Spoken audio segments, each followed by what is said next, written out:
Hello everyone and welcome back to the Unexplained Diaries. Here on this channel I share real-life encounters with beings from beyond the skies to help you unwind and drift off to sleep.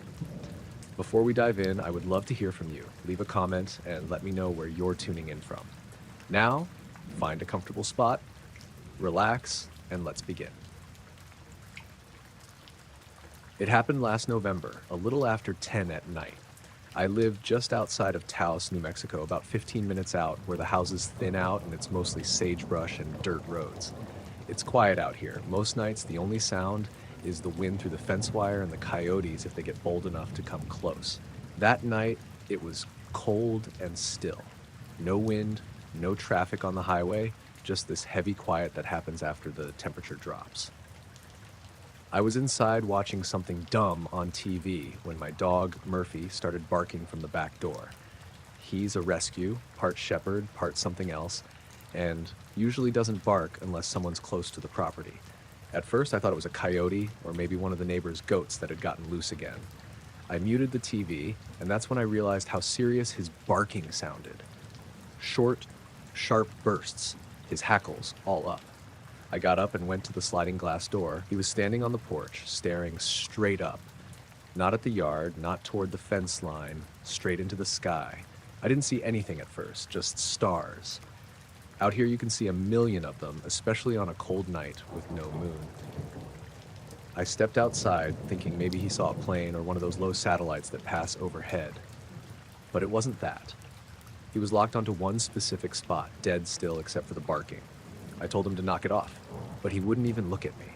I followed his gaze, and that's when I noticed it. A faint light, almost like a shimmer, in the exact spot he was staring at. It wasn't bright, more like a soft, diffused glow.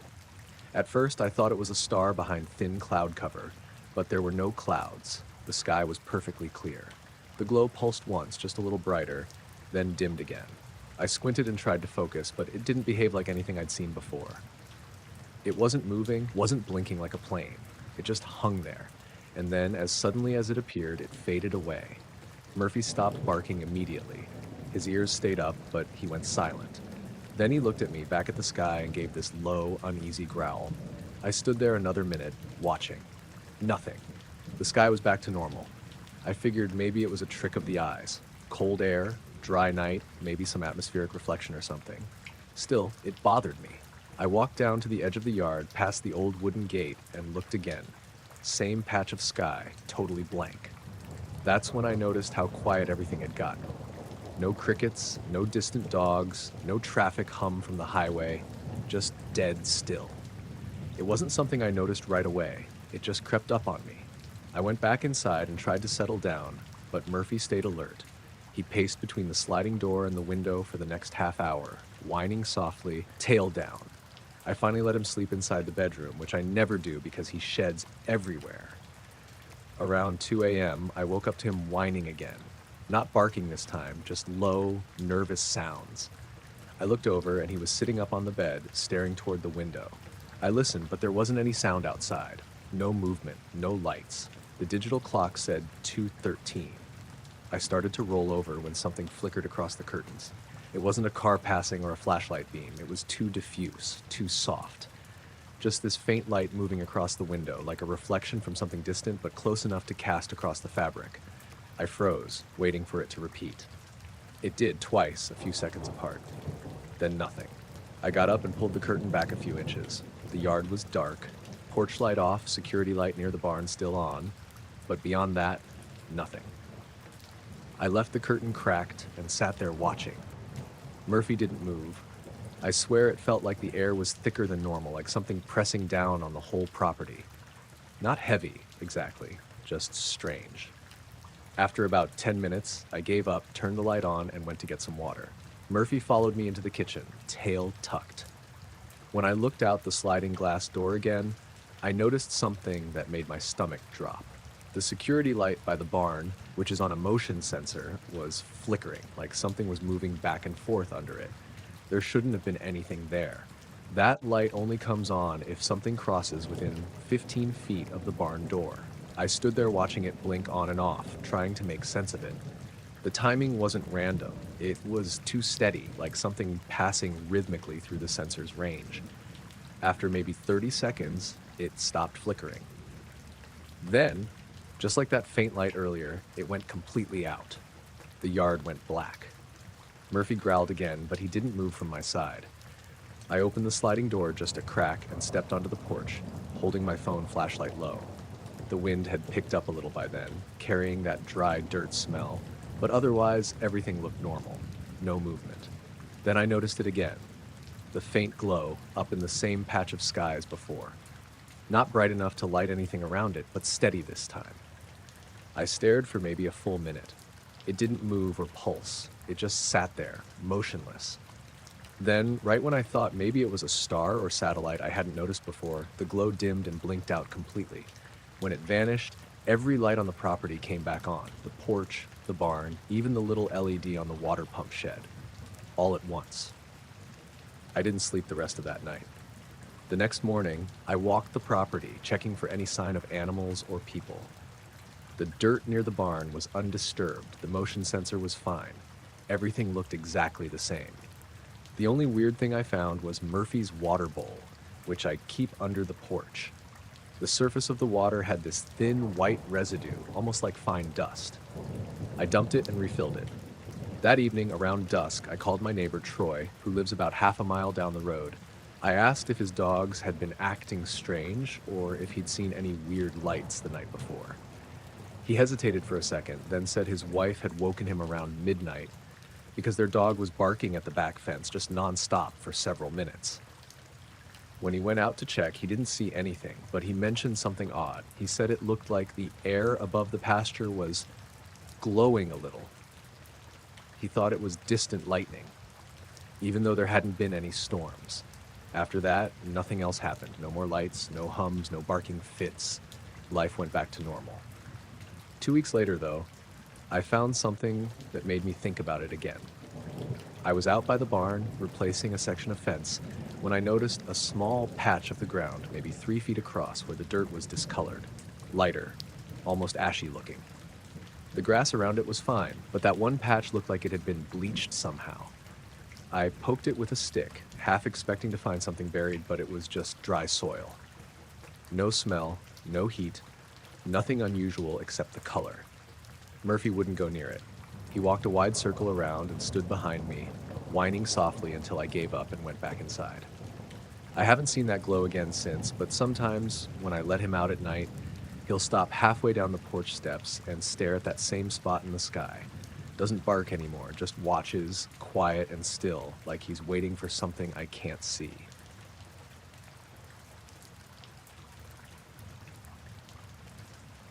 I woke up around 5:30 a.m. like I usually do, when the sky's that gray blue before sunrise and the air has that damp, earthy smell. I live on the edge of a small town in western Maine, a little property with a big garden I've been working on for years. Tomatoes, squash, peppers, a few rows of beans, some herbs, and the perennials around the edge. I keep the garden fairly organized, but nothing I do is particularly neat. It's all slightly uneven, human hands all over it. That morning I couldn't sleep for some reason. I rolled over, glanced at the clock, and noticed a strange quiet outside. Not the usual early bird birds or the soft hum of the neighbor's tractor. Just silence. My cat, Milo, was curled up beside me, twitching his ears, looking restless. I got up, grabbed a sweatshirt, and wandered outside, expecting to check the mail or feed the stray birds. The air was cool, thick with fog that hung low over the field behind the house. That's when I saw it. The garden. I froze in the grass before the rows, my breath fogging in front of me. It was rearranged. Perfectly. Like someone had taken a ruler and straight edge and measured everything out. The bean rows curved into arcs I'd never planted. The tomatoes were aligned into triangles. The peppers were in perfect hexagons. Even the perennials around the edges had been shifted slightly so that every corner formed a geometric pattern I didn't recognize. Nothing was missing. Nothing was crushed. The dirt was undisturbed except for the plants being bent subtly into these impossible shapes. I walked closer. Milo ran ahead, sniffing around, clearly unsettled. I checked the soil, pressed my fingers into it. Firm, dry, in the sun-dappled spots, soft where it had been watered the night before. No footprints, no tire tracks, Just the plants, perfectly shifted. I started talking to myself, softly out loud. Okay. Maybe I dreamed this. Yeah, maybe I was sleepwalking or something. I'd been sick last week, low-grade fever, restless nights. Maybe it was that. I shook my head and walked around the perimeter, inspecting everything. I know my own patterns. I know the mistakes I make when planting. This wasn't that. This was too precise, too careful. I checked the compost pile. Nothing out of place. I looked toward the back field, thinking maybe someone had wandered onto the property. The fog was thick enough that I couldn't see more than a few feet beyond the garden. No footprints, no signs of anyone. Then I noticed something else. A faint glimmer on the leaves. Sunlight hadn't fully broken through yet, but there was this odd sheen, like the morning dew was catching in angles that shouldn't exist.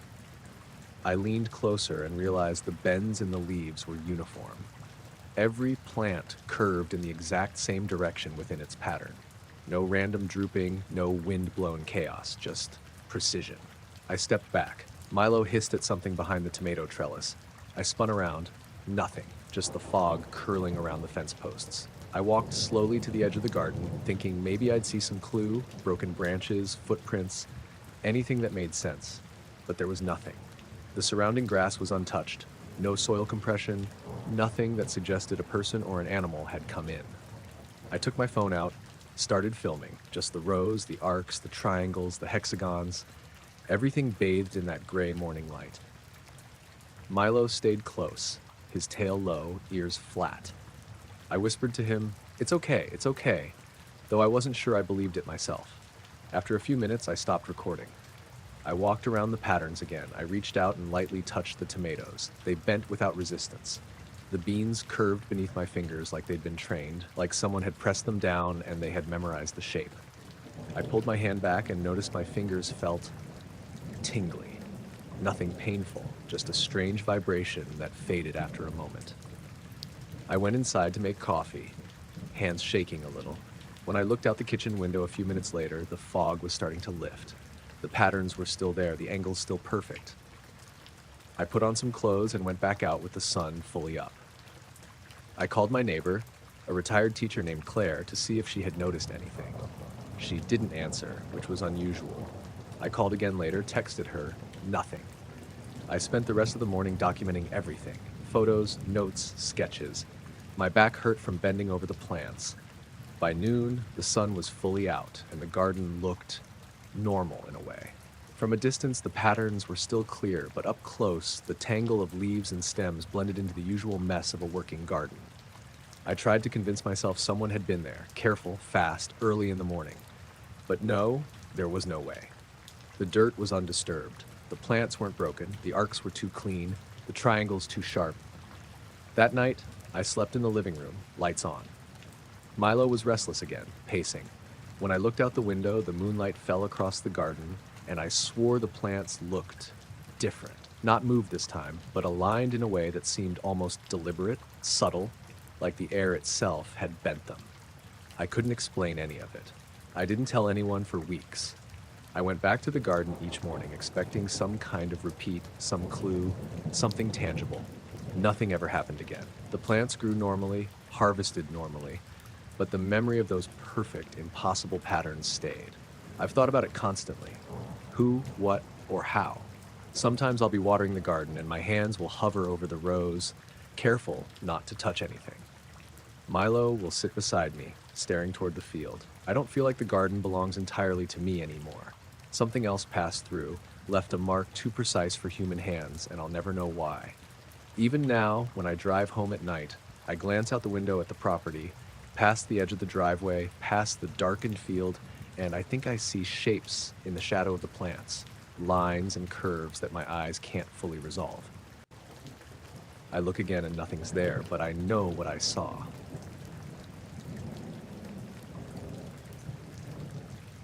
The metallic clicking woke me up. I sat up and mouthed, "Maya?" half asleep, half angry at being pulled out of a dream. She pushed the tent flap aside a crack and whispered my name. The sound was repeating, a short, high, rhythmic click, like someone tapping a pair of coins together at regular intervals. It wasn't from the stove or the camp lantern.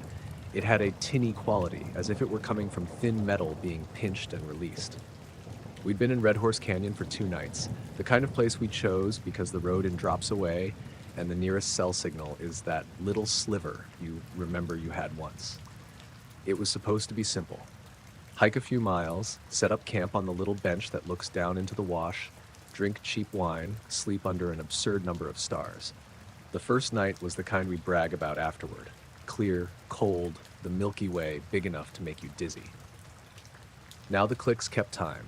Maya crawled out of the tent barefoot, and we stood in our sleeping bags with headlamps off because light felt disrespectful in that moment. Our breath fogged in the cool air. The canyon held its shape around us, the rust-red walls, the scrub, the high, bare sky. I reached for my jacket, more out of habit than cold. "You hearing that?" she said. "Yeah." I hadn't realized how loud my heart sounded until then. When I moved toward the tent door, the sound changed pitch slightly, like it tracked me. That made me stop. We both froze. Juno, our rescue mutt, was quiet, which is the opposite of normal. She'd slept through our talking gear around for hours, but now her ears were up and she crouched low like she wanted to make herself small. Dogs, to me, are a better barometer than any app. If they're weird, you should pay attention. I unzipped the flap and stepped out onto the flat. The light from our extinguished lantern had left a pale semicircle on the dust. The clicking was clearer now, coming from above, I thought. It wasn't random rain on rock or a branch rubbing. It was mechanical in rhythm and in tone, like a watch winding slowly. Maya pointed up with the corner of her eye. "Look." When I looked up, the stars were gone. There was no sky. Instead of pinpricks and familiar constellations, there was a surface, smooth, diffuse, and softly glowing. It moved. It wasn't a solid disk, more like a huge sheet of some pale material, luminous and unbroken, drifting slowly east to west above the canyon rim. It blocked everything, not only the stars, but the faint band of city light on the far horizon that I usually could see. The color wasn't white exactly. It was soft and cool, the sort of gray that went slightly toward blue. We stood there like idiots, mouths open. The clicking continued in the intervals it had before, but now it sounded farther away and colder. Up close, it still had that metallic tick to it, but the cavity of sound came from somewhere along the edge of the glowing surface, like a tide of tiny impacts just out of focus. I tried to be reasonable. The first thing I thought was wind turbine or a hang glider with lights. There are hikers, people with big flashlights. Maybe it was a collection of lanterns someone had strung together. None of those ideas fit. The surface was too uniform and it was drifting with no visible means of propulsion. No red LED strobes, no engine noise, no blinking. The canyon is wide and open. If something had been this big and mechanical, we should have heard a motor. Then something else happened. Everything around us muted. The scrunch of Maya's jacket, the small squeak of Juno shifting her weight, even the soft rustle from a distant brush, they all softened until there was almost nothing. It was not silence, because I could still hear the clicking and a faint, low hum that I hadn't noticed before, but the natural sounds were gone. No insects, no wind. There was a pressure in the air like the moment just before a train passes, only stretched and placid. "Phone?" Maya asked, like a superstition more than help. No bars. My watch showed the right time, but the second hand stuttered like it lost rhythm for a beat. My headlamp felt thin in my hand. When I pointed it at the glowing surface, its beam dissolved, stopping a few feet above us as if someone had painted a ceiling in the sky. The cool light from whatever it was washed the tent in a pale glow without casting real shadows. I reached into the cooler for the little AM radio we'd packed. Maya calls it her desert comfort, and fiddled with the dial. It clicked, then only hiss and that faint low tone under it. For a split second, something like a word or syllable rolled through the static, but whatever it was had no shape I recognized. Maybe it was interference. Maybe it was my brain inventing language out of noise. It felt like it matched the cadence of the metallic clicking, but moved under it, deeper and slower. Maya whispered, "We should go." Her voice trembled in the way that told me she was thinking it, not just saying it to calm me. We'd come out here to sleep in the open.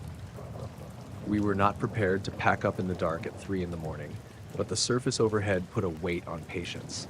We pulled our shoes on slow and grabbed headlamps. Juno leapt into the SUV like she knew the drill. nose pressed to the window. I flipped the engine. The vehicle coughed, like a dry throat. The dash lit, the radio chimed dead, then nothing. The key turned and the starter clicked once, and the engine did not catch. I felt foolish for expecting modern machines to behave when things like this happened, but rationality has a way of pulling at you. I tried again. Same answer. The clicking overhead synchronized in my head with the starter's attempts, like a cruel metronome keeping a time the car refused to follow. Maya tried her phone. Black. No signal. She went to the glove box and fumbled for the little complete map she'd printed, thinking paper would save us. I watched the glowing surface above as if that would tell me what to do. The surface drifted closer to the canyon lip, and along its edge, a row of darker points moved by. They weren't lights, they were dim and regularly spaced, like very distant rivets. We decided not to argue logic. We unhitched the tent, shoved the sleeping bags and the cooler into the back, and started the 40-foot walk to the SUV with headlamps. Every step felt like it took place under a different clock. The clicking kept its rhythm. The low hum grew into a vibration you felt in your teeth and feet, not loud but inescapable. When I turned back at one point, a stupid, human move, the surface had a tear in it, a long, thin gap that moved like a seam being opened. Through that seam, I could see a darker layer beyond. Nothing like a starfield. It was deeper black and seemed to have its own slow texture, like oil and water slowly being swirled. We got into the SUV and tried the key again. It started this time with a pop and a lurch that felt like a cough catching. As the engine idled, the glow overhead thinned. Maybe it was the warmth from the running engine, maybe it was coincidence. But the seam drifted closed, and the surface thinned as if someone were lifting a veil. The metallic clicking stopped within one loop, and the low hum faded to half its former strength. I drove out of the clearing before dawn like someone leaving a party early because the music changed. My hands were tight on the wheel. The canyon walls receded, and the sky above the rim finally cleared back into stars. The first streak of morning looked ordinary enough that I laughed, a short, dry sound that wasn't happy.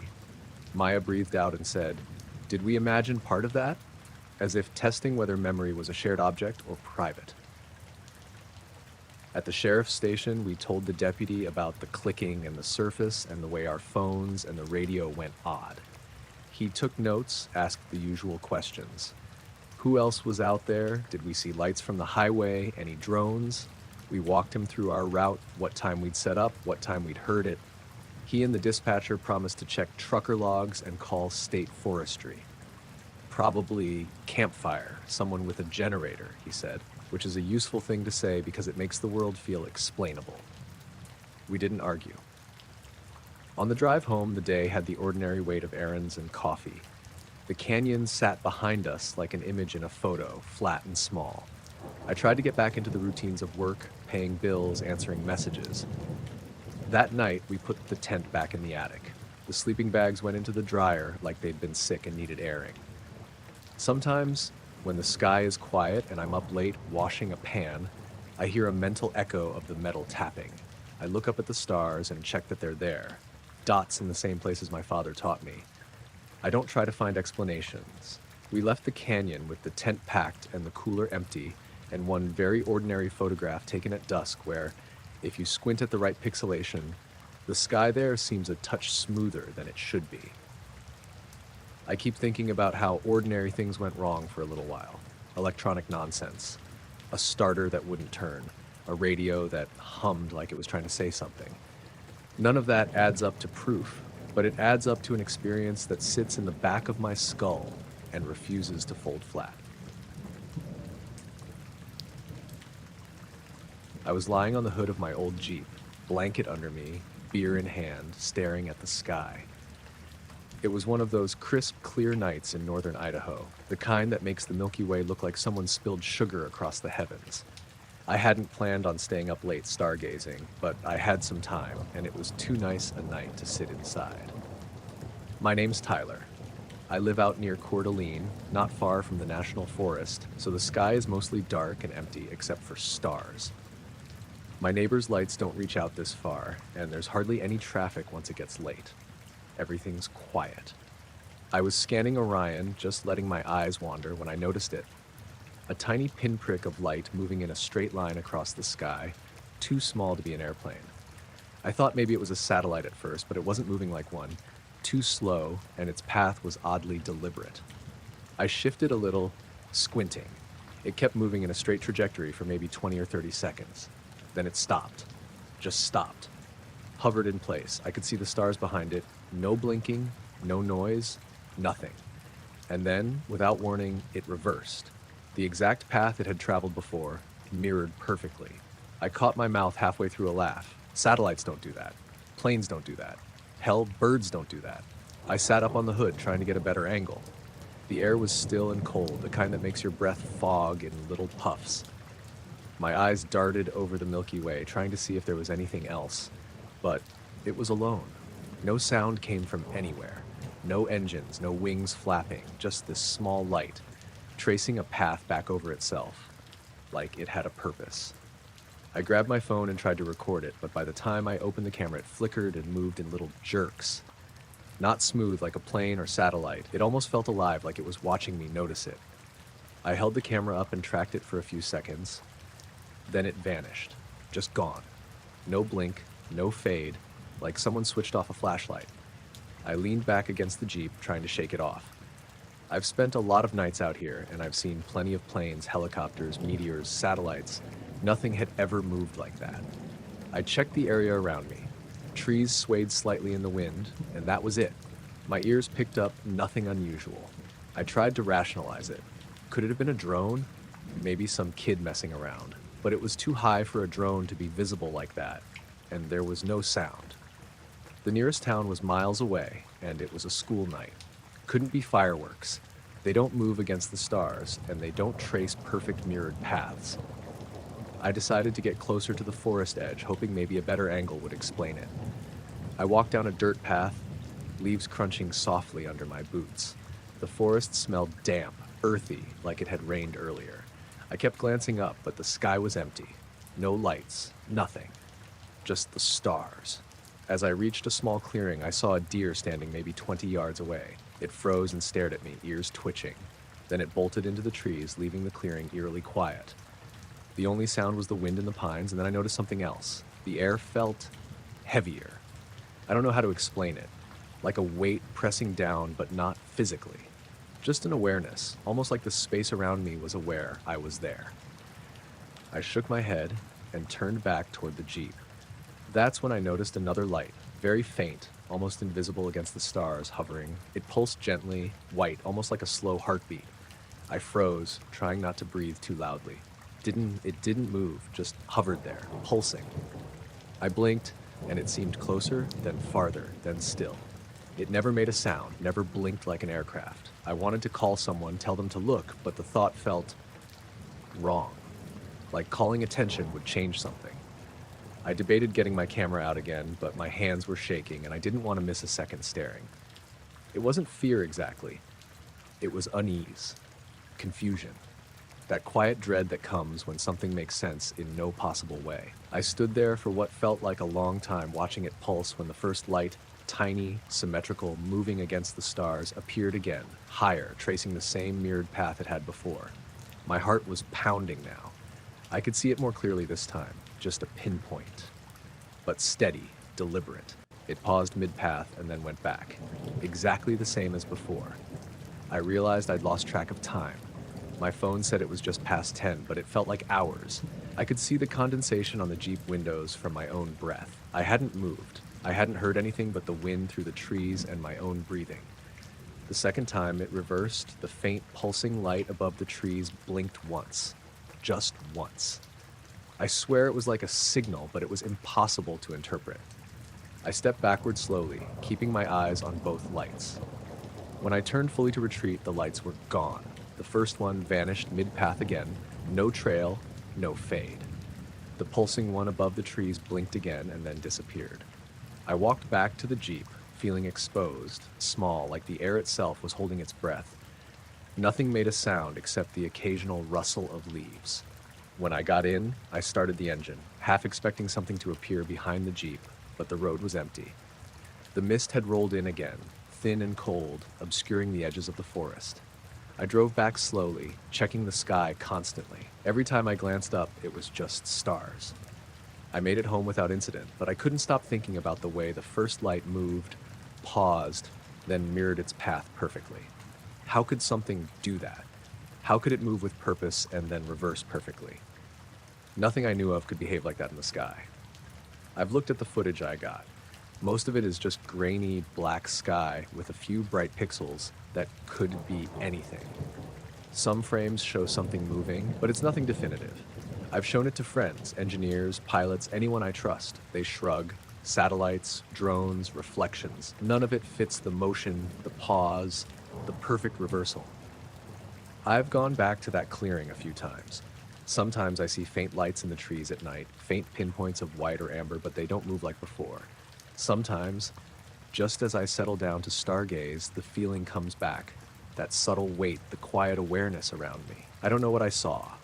I know it wasn't a plane, drone, meteor, or satellite. It wasn't fireworks. It moved with purpose, paused, then retraced its path in exact symmetry. That's all I know. I've tried to explain it, rationalize it, but nothing fits. I haven't gone stargazing alone at night since then. Not really. I keep my binoculars in the Jeep, sometimes glance up when I pass the clearing, but I haven't seen the moving light again. And yet, I can still feel the pull of that night. The way it made the air heavy, the sky deliberate, like something was watching, waiting for me to notice it.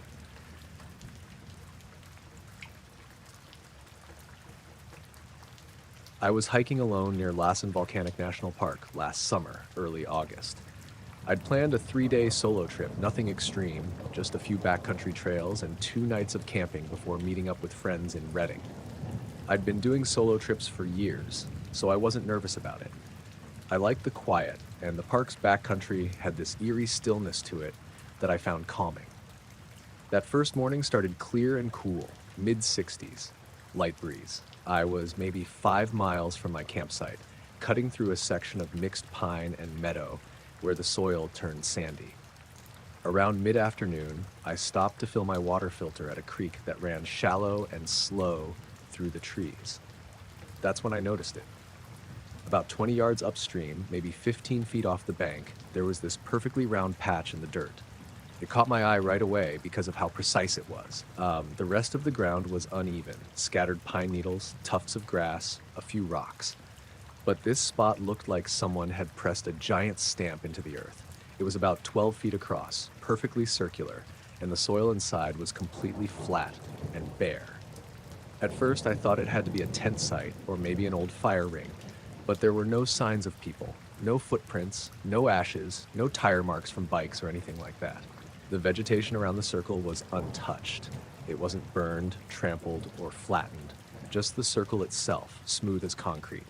I set my pack down and walked closer. The soil inside was compacted but not hard. When I ran my hand over it, it felt slightly warmer than the dirt around it. Not hot, just oddly warm, like it had absorbed sun differently. The edges were sharp enough that I could see where one pine needle ended halfway over the line and then continued into perfectly flat dirt. I crouched there for a few minutes, trying to come up with a reason for it. Could have been a park project or something with the rangers, but I'd never seen a spot like that before. No tire tracks meant no heavy equipment. No scorch marks meant no fire. I was already taking a few pictures of wildflowers and the stream, so I pulled out my phone and took a couple of shots of the circle too. My phone showed full signal, odd for where I was, but when I tried to take a short video, the screen froze mid-recording. I backed out, reopened the camera, and it went black. I figured it was just the glare or a bug. A few minutes later, when I started walking again, I noticed how quiet it had gotten. The creek noise was still there, but everything else, birds, wind in the trees, insects, had gone silent. It wasn't gradual either, it was just gone. I tried to brush it off, but the silence stuck with me. Every step I took felt louder than normal, like the forest was holding its breath. I made camp that evening about a mile away from the creek. The stillness had lifted by then. Birds were back, normal forest sounds, but my phone still wouldn't play the video I'd tried to record. The screen would flash white for a second, then show an error. The pictures came out fine though, at least I thought they did. When the sun went down, I cooked dinner, read a bit, and turned in around 10. The The sky was perfectly clear, stars bright through the tree gaps. I was almost asleep when I heard something. It wasn't footsteps exactly, more like a faint humming, really low, coming from the direction of the creek. At first, I thought it was wind through the branches, but it had a tone to it, like a single note being held. It wasn't loud, but it carried evenly through the air. It would fade for a few seconds, then come back. I sat up and listened. The sound had no rhythm, no pattern. It just pulsed in and out. Then I noticed something even stranger. My headlamp, which I'd hung on the center pole of the tent, started to flicker. Just one quick dimming, then back to normal. I thought the batteries were low, but when I switched it off and back on, it was fine. The hum went on for maybe 5 minutes, then stopped completely. The forest went quiet again. I waited for a while before finally lying back down. I didn't sleep much after that. The next morning was normal. I made coffee, packed up, and decided to head toward a ridge trail that looped back to my starting point. I stopped once more at the creek to refill water, half hoping the circle would look different in daylight. It didn't. It was exactly the same, maybe even smoother. The dirt still looked freshly pressed, and not a single footprint in it, even though I knew I'd walked right up to it the day before. I squatted near the edge again, and as I leaned forward, I heard the same faint hum. It was there for maybe 2 seconds, like a quick vibration under the ground. The sound wasn't coming from any direction. It felt like it was coming through the air itself, or even through my chest. I backed away, grabbed my pack, and decided to keep moving. About 3 miles later, I reached a clearing where my phone finally picked up steady signal. I checked the photos again, and that's when I noticed something I hadn't before. In one of the shots of the circle, there was a faint distortion over it, like heat shimmer, except it was cloudy that day and cool. The rest of the photo looked normal. I zoomed in, thinking it was just a blur, but the distortion had shape. A dome, almost invisible, like the air above the dirt was bending light. I didn't stay much longer after that. I finished the loop, reached the trailhead by late afternoon, and drove into town. My phone battery, which had been around 60% when I left the creek, was suddenly at 5%. That night, I stayed at a small motel in Chester. When I plugged my phone in and tried opening the video again, the file was gone, just deleted. I hadn't touched it since the day before. A few days later, I showed the photos to my friend Hannah, who works in environmental surveying.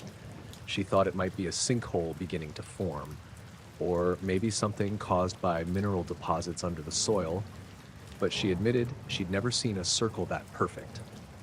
She asked for the GPS coordinates, so I gave them to her. She texted me back a week later saying she'd gone out there with her team.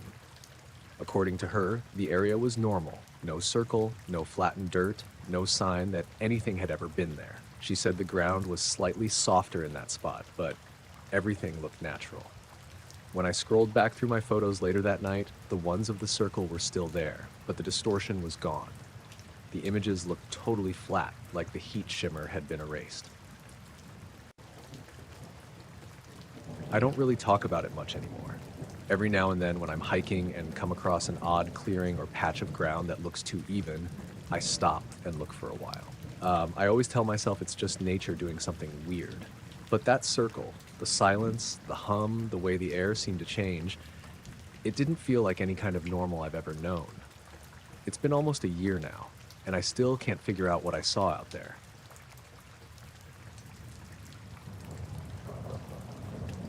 I was driving home from Denver late one Thursday night around 11:30, heading west on US 285. The fog had rolled in thick somewhere around the Kenosha Pass area. Visibility was down to maybe 50 feet, and the air smelled damp, like wet asphalt mixed with pine. I'd been on the road for hours, coming back from a work conference, and I was running on caffeine and frustration more than anything else.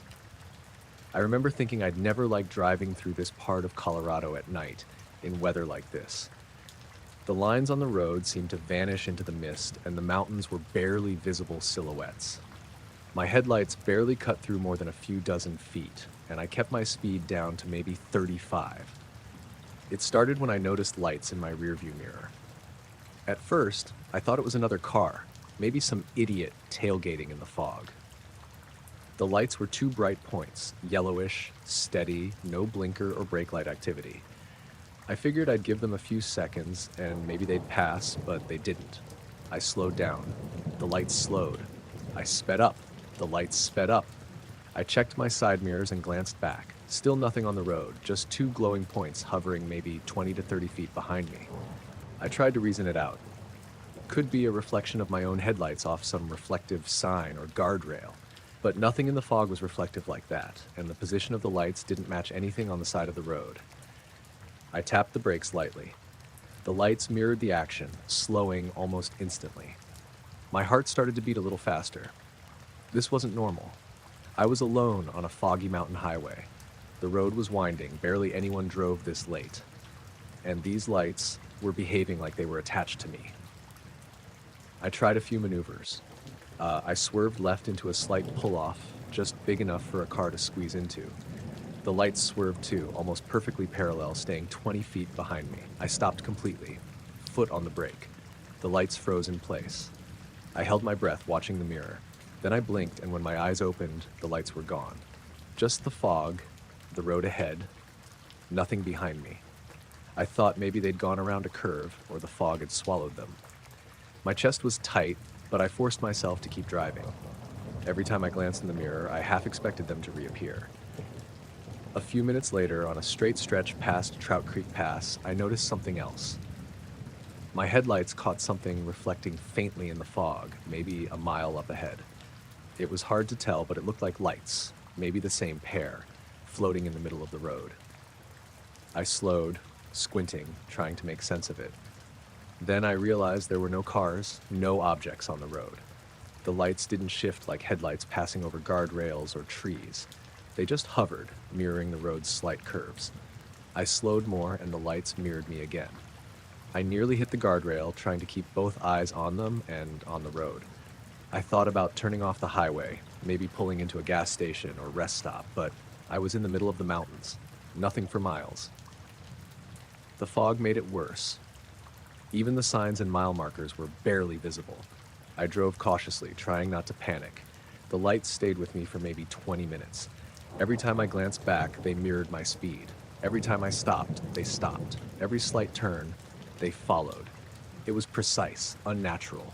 I tried to rationalize drones, some weird experimental vehicle. I'd read about those experimental military drones that could hover and follow, but this was nowhere near any military facility I knew of. At one point, I tried a risky maneuver. I stopped completely on a straight stretch, then reversed about 50 feet. The lights reversed with me, keeping the same distance, perfectly synchronized. My stomach sank. Whatever it was tracking me. Then I blinked again, just a normal blink, and when I looked up, nothing. No lights, no movement. The fog was still thick, but the lights weren't there. I slowed, heart pounding, looking around, trying to spot anything that could explain it. The rest of the drive down through the foggy stretch was uneventful. I kept glancing in the mirrors, half expecting them to pop back up, but they didn't. I reached the lower valleys near Fairplay just as the fog began thinning. The road opened up, and the lights never reappeared. When I got home, I told myself it had to be a trick of the fog, a reflection of my own lights bouncing off something unseen, maybe a signpost or wet guardrail. But the precision of how the lights followed me, stopped when I stopped, mirrored my every move, doesn't fit with any kind of optical illusion I know of. I tried to tell a friend about it the next day, a guy who spends a lot of time on these roads. He laughed and said, "Fog does weird things, man." But he hadn't driven through the same stretch at night in thick fog. He hadn't experienced it the way I did, perfectly synced, responsive lights that seemed almost aware of me. I went back up that stretch a few weeks later, during the day, to see if there was anything reflective I'd missed. Guardrails, broken glass, mirrors, anything. Nothing. Just normal foggy mountains, trees, and asphalt. No signs of any light source that could have done what I saw. I don't know if anyone else has reported similar things on that stretch. I haven't heard anything, and I haven't asked around too much. The experience feels personal, like a strange interaction I was meant to have alone. I've driven through that area at night since, in the same fog, hoping to maybe see it again or make sense of it. Nothing. Not a light, not a reflection, nothing. But sometimes when I drive alone at night, I swear I catch a faint glow in the rearview mirror, just at the edge of my vision, and my chest tightens the same way it did that night. It's been months, and I still think about it. I can't explain it. I don't know what it was, but whatever it was tracking me, aware of my movements in a way that doesn't make sense. I survived. I got home, but every time I drive through foggy mountain roads now, I feel watched, and I keep my eyes on the mirrors, just in case. I was driving back from a work trip in eastern Oregon, heading home to Boise. It was a long, empty stretch of highway, somewhere between Vail and the Idaho border. Two-lane road, no traffic either way, just darkness and the sound of my tires on the asphalt. I'd left a little later than I planned, around 10 p.m., and by the time this happened, it must have been close to midnight. The temperature had dropped, and the windshield was starting to fog around the edges. I had the radio on low, one of those small-town FM stations that play classic rock mixed with farm reports. Static came and went, depending on the hills, but it was company. I'd been on the road for a couple hours with nothing weird at all, just the usual. Occasional deer eyes flashing in the headlights, a few roadside mailboxes, the soft glow of distant farm lights miles off. I remember checking the clock, 11:52. Right after that, the radio started acting up. The music faded, not static, not fuzz, just this low, drawn-out hum that came through all at once. It wasn't loud, but it was deep, like a vibration more than a sound. I thought maybe the signal was dying out or I was in one of those dead spots, but when I turned the volume down, it didn't go away. It stayed steady and low, somewhere under the range of normal hearing. I turned the radio completely off. The hum was still there. It took me a second to realize it wasn't coming from outside the car. It was the car. The sound seemed to vibrate through the steering column, through the floor, almost like something mechanical was resonating at the wrong frequency. I slowed down and rolled the window halfway down, thinking maybe it was the road surface or wind. Cold air rushed in, and for a moment the sound dropped, but only for a second, then came back, steadier this time. It was too even to be anything natural. I've driven enough back roads to know what tire noise, wind, or drivetrain vibrations sound like. This was different. It wasn't random. It had a rhythm to it, slow and deliberate, like someone playing a tone in pulses. I coasted for a bit, keeping one eye on the road, one on the dashboard. Nothing looked off. RPM steady, no warning lights. I hit the radio again, switching through stations, AM and FM both. Every channel was just that same low hum. That's when I noticed something strange outside. Out ahead, maybe a mile or so, the stars looked weirdly sharp, like the sky had cleared even more. There was one in particular, right above the road, brighter than the rest. I thought it was a plane at first, but it wasn't moving. Then, after maybe 5 seconds, it blinked. Not a flicker like a star normally does, more like an actual light turning on and off. It blinked again, perfectly evenly spaced. On, off, on, off. Each flash matched the rhythm of the hum I was hearing. I let off the gas completely. My car rolled to a stop right in the middle of the highway. I didn't even think about pulling over. There was no one else out there. The sky was clear, full of stars, except that one. It was low, just above the horizon, dead center ahead of me. It kept pulsing, soft white light, then dark, like it was breathing. The hum got a little louder, or maybe it just felt louder because the night was so quiet. My ears had this weird pressure to them, like when you're in an airplane climbing too fast. I sat there, engine idling, and the blinking continued. I decided to get out. The second I opened the door, the hum stopped, just cut off completely. The air felt heavy, though, still and thick. I looked up again. The light was still there, but now it wasn't blinking, just steady. That's when I realized the radio hadn't been the only thing that went weird. My phone, which had been sitting on the passenger seat charging, was off. Dead screen. I tried holding the power button, nothing. I even unplugged and replugged the charger. Still nothing. I stepped a few feet from the car. The only light was from my headlights, and that star, or whatever it was, hanging above the road. It started moving, not fast, just drifting upward, perfectly straight, like it was climbing vertically into the sky. Then it stopped again. I felt that hum come back through my chest, even though there was no sound this time. My whole body felt like it was vibrating slightly. I got back in the car. When I closed the door, the hum faded again, but not entirely. The radio still wasn't working. Neither was the phone. I started driving, slow at first, then faster. The light didn't follow me, exactly. It just stayed above the road ahead, same distance, same height. Every time I crested a hill, I'd expect it to disappear behind the horizon, but it never did. It just hovered, pulsing faintly now.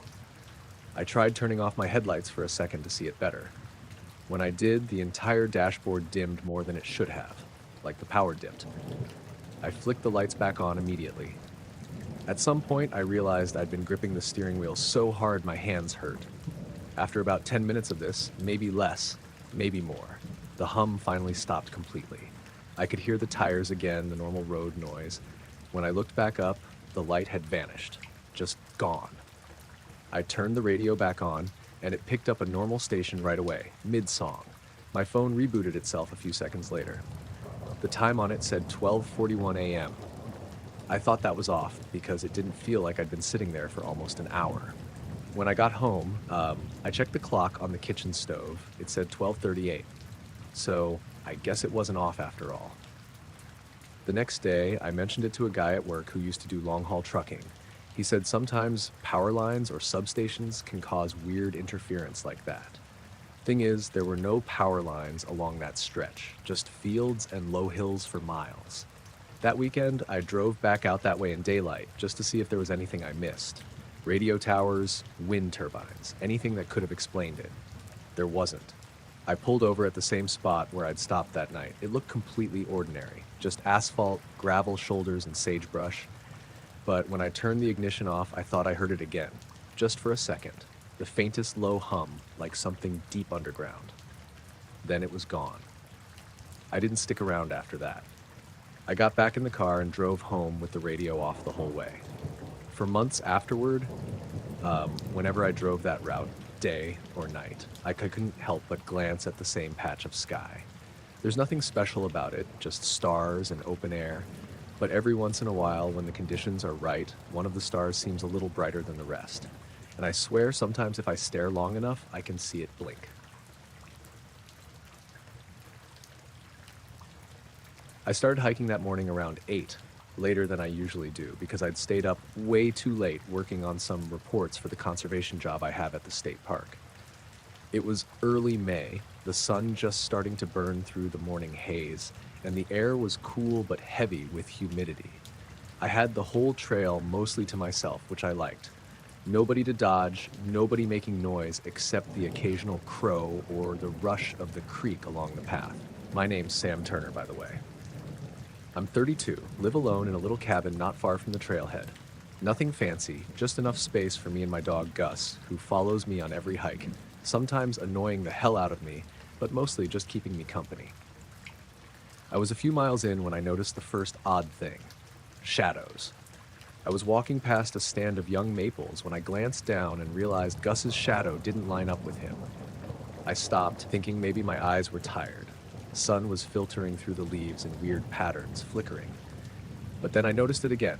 My own shadow, cast long across the leaf litter, started twitching and shifting in ways that didn't match my movements. My arms stayed at my sides, my legs moved normally, but the shadow stretched and bent like it had a mind of its own. I froze. Gus looked at me, ears perked, tail down. He didn't bark, just stared. I shook my head and muttered, "Okay, probably just the light." Tried to move again. Footsteps normal. Shadow still moving independently, drifting a little off to the side like it was exploring the trail on its own. I stopped completely, held my breath. The moment I did, the shadows froze. Everything, my shadow, Gus's, the branches above, frozen like a photograph. But it wasn't the usual stillness. The air itself felt heavy, like the kind of silence where your ears ring a little from the absence of sound. I could hear the creek faintly, but it was muted, muffled. My heartbeat sounded way too loud in my own ears. I started walking again, slow, careful. Shadows moved again, trailing my steps with a delay, sometimes bending toward the trees as if trying to blend in. My skin prickled. The hair on my arms stood up. I thought about calling someone, Claire, my coworker, but there was no signal here. Typical, but still. I stopped at a bend in the trail.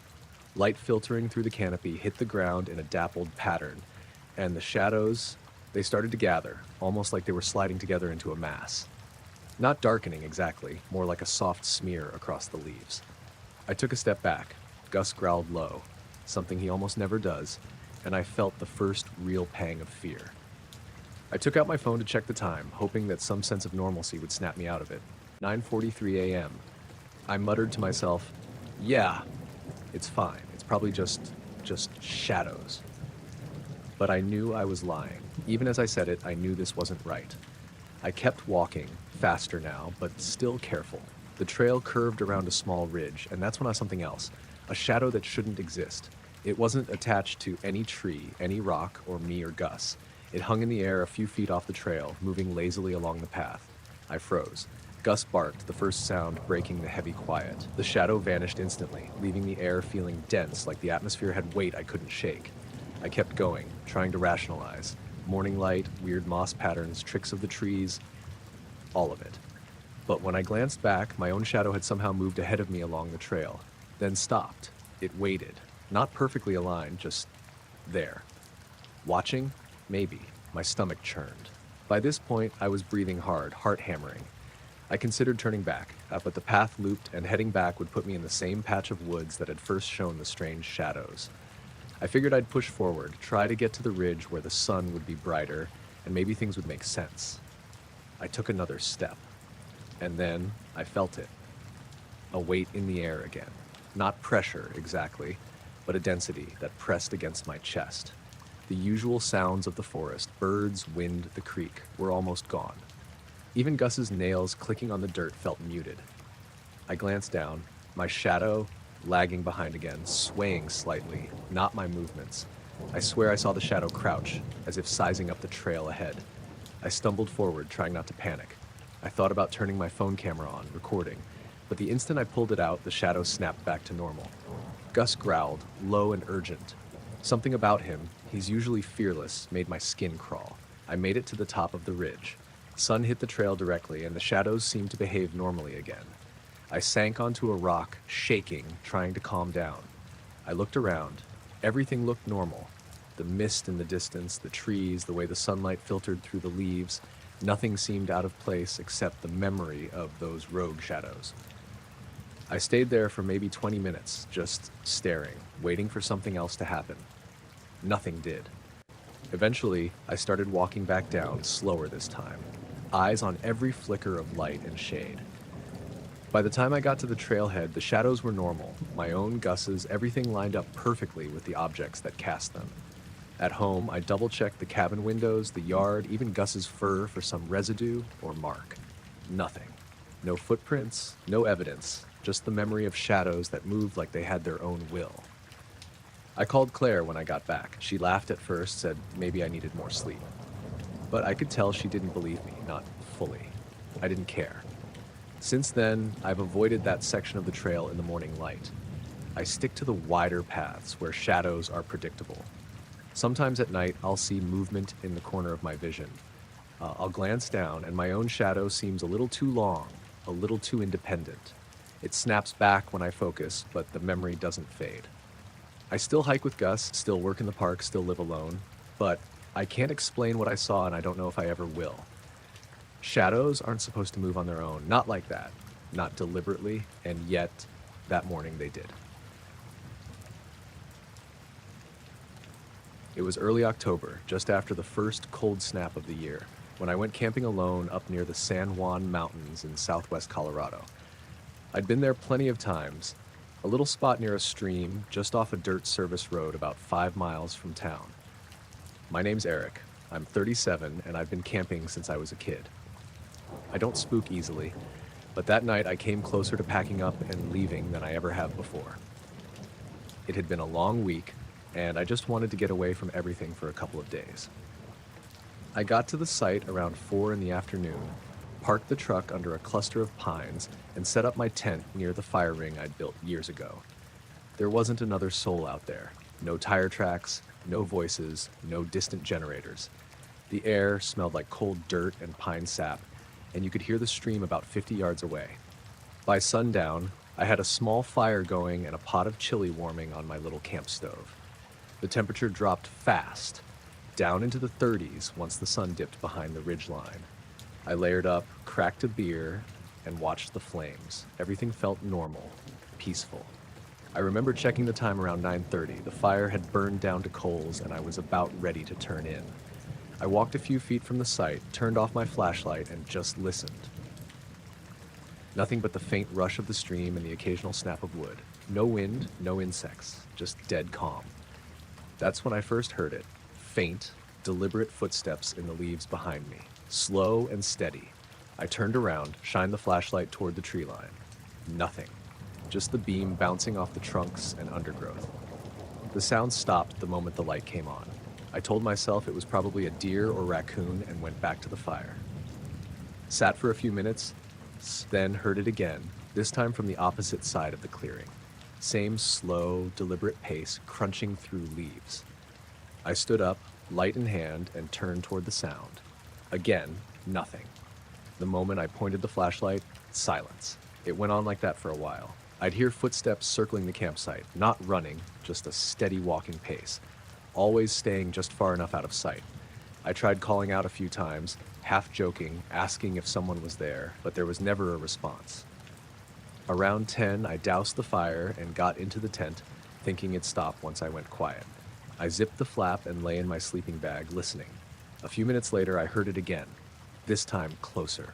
Crunch, crunch, crunch, circling the tent, slow, measured steps. It would pause for a few seconds, then start again, maybe a few feet over.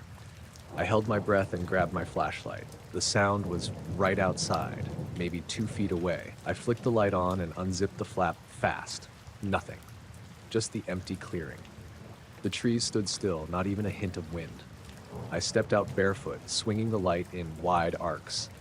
The dirt around the tent was undisturbed, except for my own boot prints from earlier. No tracks, no movement. The sound had stopped completely. I stayed out there for maybe 10 minutes, shining the light into the woods, but there was nothing. No eyes reflecting, no rustle of brush, nothing. I went back inside, zipped the tent again, and lay there trying to calm down. I told myself it was some small animal, maybe multiple ones, moving around and stopping when I came out. But it hadn't sounded like that. It had sounded like a person walking. I finally started to drift off when it came back, even slower this time. Circling again, deliberate and heavy, like someone pacing. Every so often it would stop, dead silent, then start again from a different spot, as if it was walking in a wide loop. I whispered to myself, nope, grabbed the flashlight again, and flicked it on. Silence. I didn't move for a full minute, listening. Then, from way out in the trees, I heard the faintest crunch, maybe 100 feet away, like something retreating. I kept the light on until the batteries started to dim. When I finally shut it off, I couldn't tell if the sound stopped or if I'd just gone numb to it. I didn't sleep much after that. Every time I closed my eyes, I thought I heard something brushing against the tent fabric. So faint, I wasn't sure if it was real or in my head. At some point, I must have dozed off because when I opened my eyes again, it was early morning. Pale light coming through the nylon. Everything was dead quiet. No birds yet, no movement. I crawled out, expecting to see tracks or something disturbed around the campsite, but the ground was untouched, not a single mark that wasn't mine. The woods looked normal, calm, beautiful, ordinary. I walked a slow circle around the tent, scanning the ground carefully. The soil was soft, slightly damp from dew. If someone had been walking there all night, I should have seen prints, but there was nothing, not a thing. I cooked breakfast anyway because I was too tired to pack right away. The whole time I kept glancing at the tree line. Nothing moved, no sound. Around 9, I decided to leave. I packed up, loaded the truck, and before I got in, I took one last walk down to the stream. That's when I noticed something I hadn't before. Across the water, on the opposite bank, there was a small break in the trees, like a narrow game trail. And there, half hidden in the brush, I saw something metallic, a small circular object about the size of a dinner plate, lying flat on the ground. It was too smooth and perfectly round to be trash, and it caught the light oddly, almost dull but reflective at the same time. I crossed the stream, boots sinking into the mud, and got closer. It wasn't metal exactly. The surface felt warm. Not hot, just warmer than the air. There were no seams or markings on it. When I touched it again, it gave a faint vibration under my fingers, like a phone on silent just for half a second. Then nothing. That was enough for me. I backed away and went straight to the truck. The drive out felt longer than usual, and I kept glancing in the mirrors, expecting to see someone walking along the dirt road behind me. I didn't. When I got home, I checked my phone. The GPS track from my hiking app showed something strange. Between 9:47 and 10:10 p.m., there was a gap in the recording. Like the app had stopped tracking for a bit, then resumed in the same exact spot. I don't know if it was a signal issue or what, but it lined up exactly with the time I'd heard the footsteps the most. A few weeks later, I went back with my friend Mark. We hiked down to the same spot, and I showed him where I'd camped. The area looked exactly the same, except the round object by the stream was gone. No trace of it. We looked for a good hour and found nothing. He laughed it off, said I probably imagined half of it. But I know what I heard. I know the way those footsteps moved. Slow, steady, circling. Not animal sounds, not wind. Something walking, thinking, waiting. I haven't camped alone since. I still go sometimes, but always with someone else. Always with 2 flashlights and a fire big enough to light the trees. And even now, when the woods go quiet and the night gets heavy, I can still hear it in my head. That steady crunch of footsteps in the dark, circling, stopping, waiting for the light to go out. I woke up to the ceiling vibrating. At first, I thought it was my imagination. Half asleep, room hazy in the early morning light, but the low hum confirmed it. It wasn't loud, just enough to rattle the plaster lightly, like the whole room was vibrating softly. My bed seemed to move with it. I could feel it in my chest, faintly, like a pulse I couldn't ignore. My name's Graham. I live alone in a small apartment on the 3rd floor of an older building in Ashford. Nothing fancy. Creaky floors, thin walls, the kind of place where you hear neighbors breathing through the walls at night. But this wasn't normal. I lay there for a second, frozen, trying to convince myself it was just the building settling. But the hum was steady, low, and the vibration didn't feel random. It was uniform, almost deliberate. I tried to tell myself it was the radiator or a truck outside, but the street was quiet. My apartment was dead silent except for the hum. I reached over and grabbed my phone. Just wanted to check the time, needed some mundane anchor. When I touched the screen, it lit up, and at the exact moment my finger hit it, the vibration and hum stopped. Completely. Nothing, like a switch had been flipped. I stared at the ceiling for a few seconds, heart racing. 15 minutes ago, I'd gone to bed around 11:30, so it wasn't that late, but it was still early. I tried to tell myself it was nothing, that maybe I'd been dreaming and my body felt the vibration. But it had been too real, too coordinated. I got out of bed and moved to the window. Fog was creeping along the street outside, everything damp and gray, early morning mist over the low streetlights. I couldn't see anything unusual, but I noticed the fog itself looked heavier, almost thicker than normal. Not like the weather report I'd seen. Just dense, as if it carried weight. Back in the kitchen, I made coffee, shaking slightly. I kept thinking about the ceiling. It didn't feel mechanical, not like a truck or an elevator passing. It was softer, somehow alive in a way that wasn't alive at all. I tried moving furniture in my mind. Maybe it was the fridge starting, but nothing explained the hum. After a while, I sat down with my cup, staring at the ceiling, trying to ignore it. That's when I noticed the faint light patterns. Not shadows from the fog outside, nothing like that. Just tiny pulses of dim white across the ceiling, like reflections, but with no source I could see. They weren't steady, flickering in odd, uneven patterns, moving across the plaster slowly. I called my friend Eric, just to say something. He's a mechanic and likes weird stuff, so he's good for rationalizing odd things. Told him about the vibration and the hum. He said it sounded like a transformer or some electrical fault. I checked the breakers. Nothing tripped. Everything normal. Later, around 7, I tried going back to sleep in the living room. Couch pulled close to the window. The hum returned, softer, almost like it was testing me, vibrating under my back instead of above. The floor vibrated a little. I stayed still. I didn't move until my phone was within reach. I picked it up. The moment I touched it, everything stopped. Same as before. I started paying attention to little details. My laptop charged differently, lights in the kitchen flickered slightly when the hum started. Nothing consistent enough to explain what it was. Even the smoke detector beeped once, randomly, like it was reacting to something in the room. At some point, I noticed the hum seemed to come from every direction at once. Not the floor, not the ceiling. It felt like it surrounded me. I sat perfectly still, trying to figure out if it was sound or vibration or both. My cat, Jasper, who usually slept at my feet, wouldn't come near. He stayed crouched near the window, ears flat, eyes wide, staring into the mist outside. I checked my phone again. 7:13 a.m. It hadn't jumped, no lost time this round. But the sensation left me uneasy, like I'd been somewhere else while the hum happened, like a faint awareness of a presence, unspoken, watching. I didn't go back to bed. Instead, I showered and left the apartment early. Even outside, the fog seemed too thick, too still. No cars, no birds, not even the wind I usually hear in the morning. I drove to the diner, bought coffee, and tried to shake it off. The hum hadn't followed, at least not audibly, but the memory of the vibration lingered in my chest. I called Eric again while driving. He laughed nervously, told me maybe I needed sleep, or maybe a stray signal was affecting the building. I told him it wasn't just a sound, it was weight and presence. He didn't argue, just said to keep notes. Maybe I'd notice a pattern. The rest of the day was normal. Work was normal.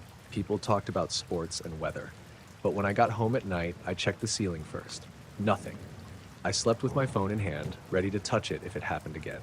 It did. Around 2:30 a.m., the vibration started again, faint but unmistakable. Low hum, ceiling moving slightly. I stayed perfectly still, heart thumping. I reached for my phone. The moment I touched the screen, it stopped. I tried to explain it to myself rationally, building settling, electrical interference, dreams, stress, but I can't. It's the way it stops instantly when I touch my phone, like it reacts to me, like it's waiting.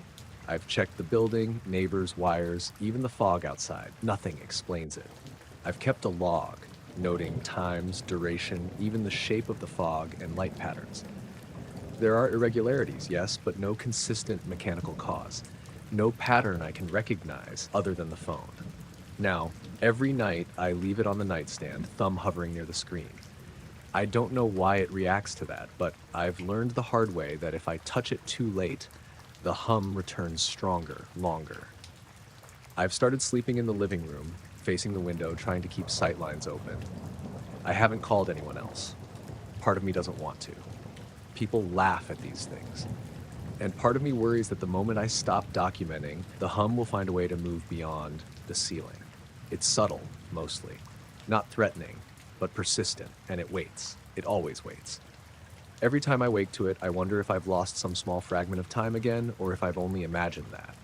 But I know the vibration, the hum, the way the air itself feels alive with something I can't name, it's real. And for now, that's enough to keep me from sleeping deeply.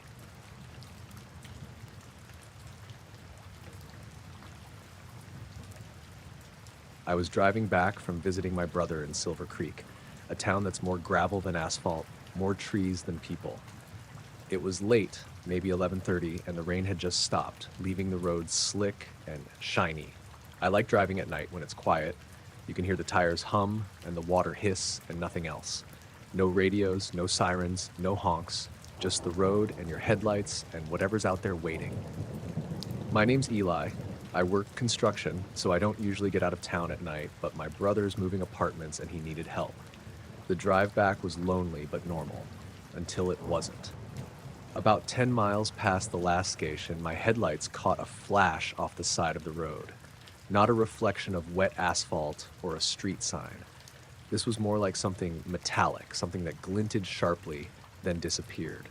I slowed, squinting through the windshield. Rainwater still clung to the glass in little streaks, distorting the light. I thought maybe it was a deer. They're everywhere this time of year. But deer don't reflect light like polished chrome. I eased the wheel over, careful, and then it vanished. Nothing.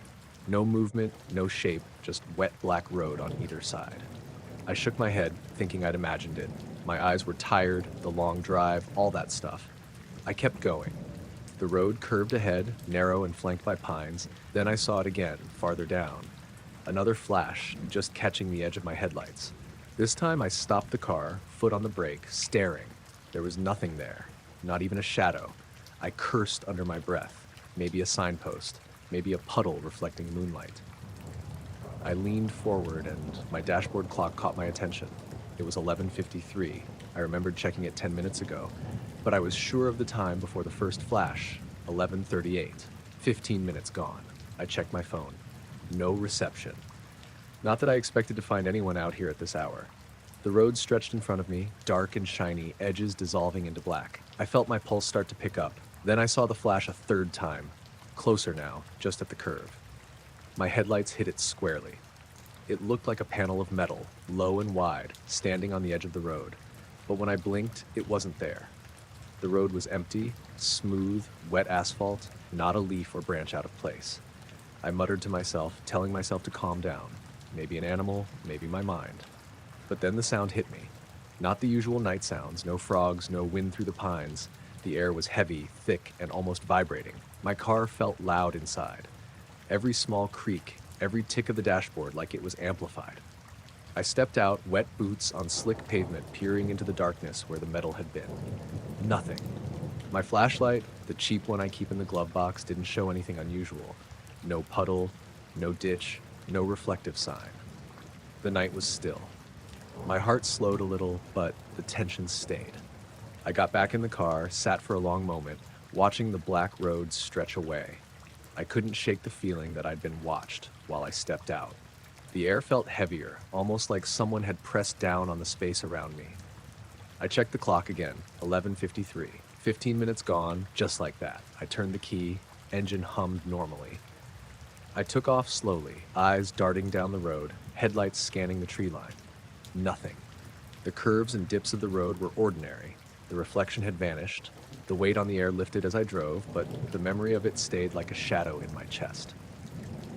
A few miles later, the road opened to a clearing, the kind of spot where a deer would appear if it wanted. I glanced over the shoulder in my mirror. Nothing. No metal, no flashes. But then I caught something faint in the distance, just a glint that disappeared before I could even focus. A trick of light, my mind telling stories. I told myself that again. By the time I hit the highway, the town lights faintly glowing ahead, I felt exhausted, my chest tight, hands still gripping the wheel too hard. I tried calling my brother, told him what happened. He laughed, chalked it up to exhaustion. But he didn't know about the clock. I didn't tell him. I didn't want to sound insane. I stopped at a diner for coffee, trying to make sense of it all. I remembered each flash clearly, each slick patch of asphalt, the feeling that something had been just beyond the beam of my headlights. The road was empty. Nothing followed me. Nothing overt. But the 15 minutes that weren't there, that vanished with no explanation, made my stomach twist. I drove home slowly after that, lights on low, ears straining for sound, eyes scanning every shadow at the edge of the road. Nothing appeared again. The road became ordinary. Streetlights, other cars, houses spaced apart. Life resumed its normal rhythms. At home, I parked in the driveway, checked my clock. 1:05. The math made sense if I ignored the missing 15 minutes. I went inside, left the lights off, looked out the window toward the woods behind my house. They were quiet. The wind rustled lightly through the trees. I still think about that night when I'm alone driving. The slick road, the flashes, the weight in the air, the metal, the missing time. I don't know what it was, and part of me doesn't want to. I tell myself it's a trick of light, a trick of the mind. But a trick doesn't leave the road so still, the air so heavy, or my dashboard clock 15 minutes ahead of reality. I haven't driven that stretch of road at night since. Not because I'm afraid, exactly, but because the memory sits in the passenger seat beside me every time I think about it, and I don't like sitting with it too long. I'll go back eventually. I might even take someone with me. But part of me worries that this road doesn't like company, that it likes to be alone, and that whatever flashes in the dark waits for that.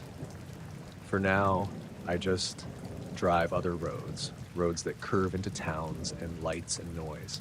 But every time I see a reflective glint in the distance on a quiet stretch at night, my hands tighten on the wheel. And I know somewhere in that stretch of black asphalt, time might not be counting the way I think it is.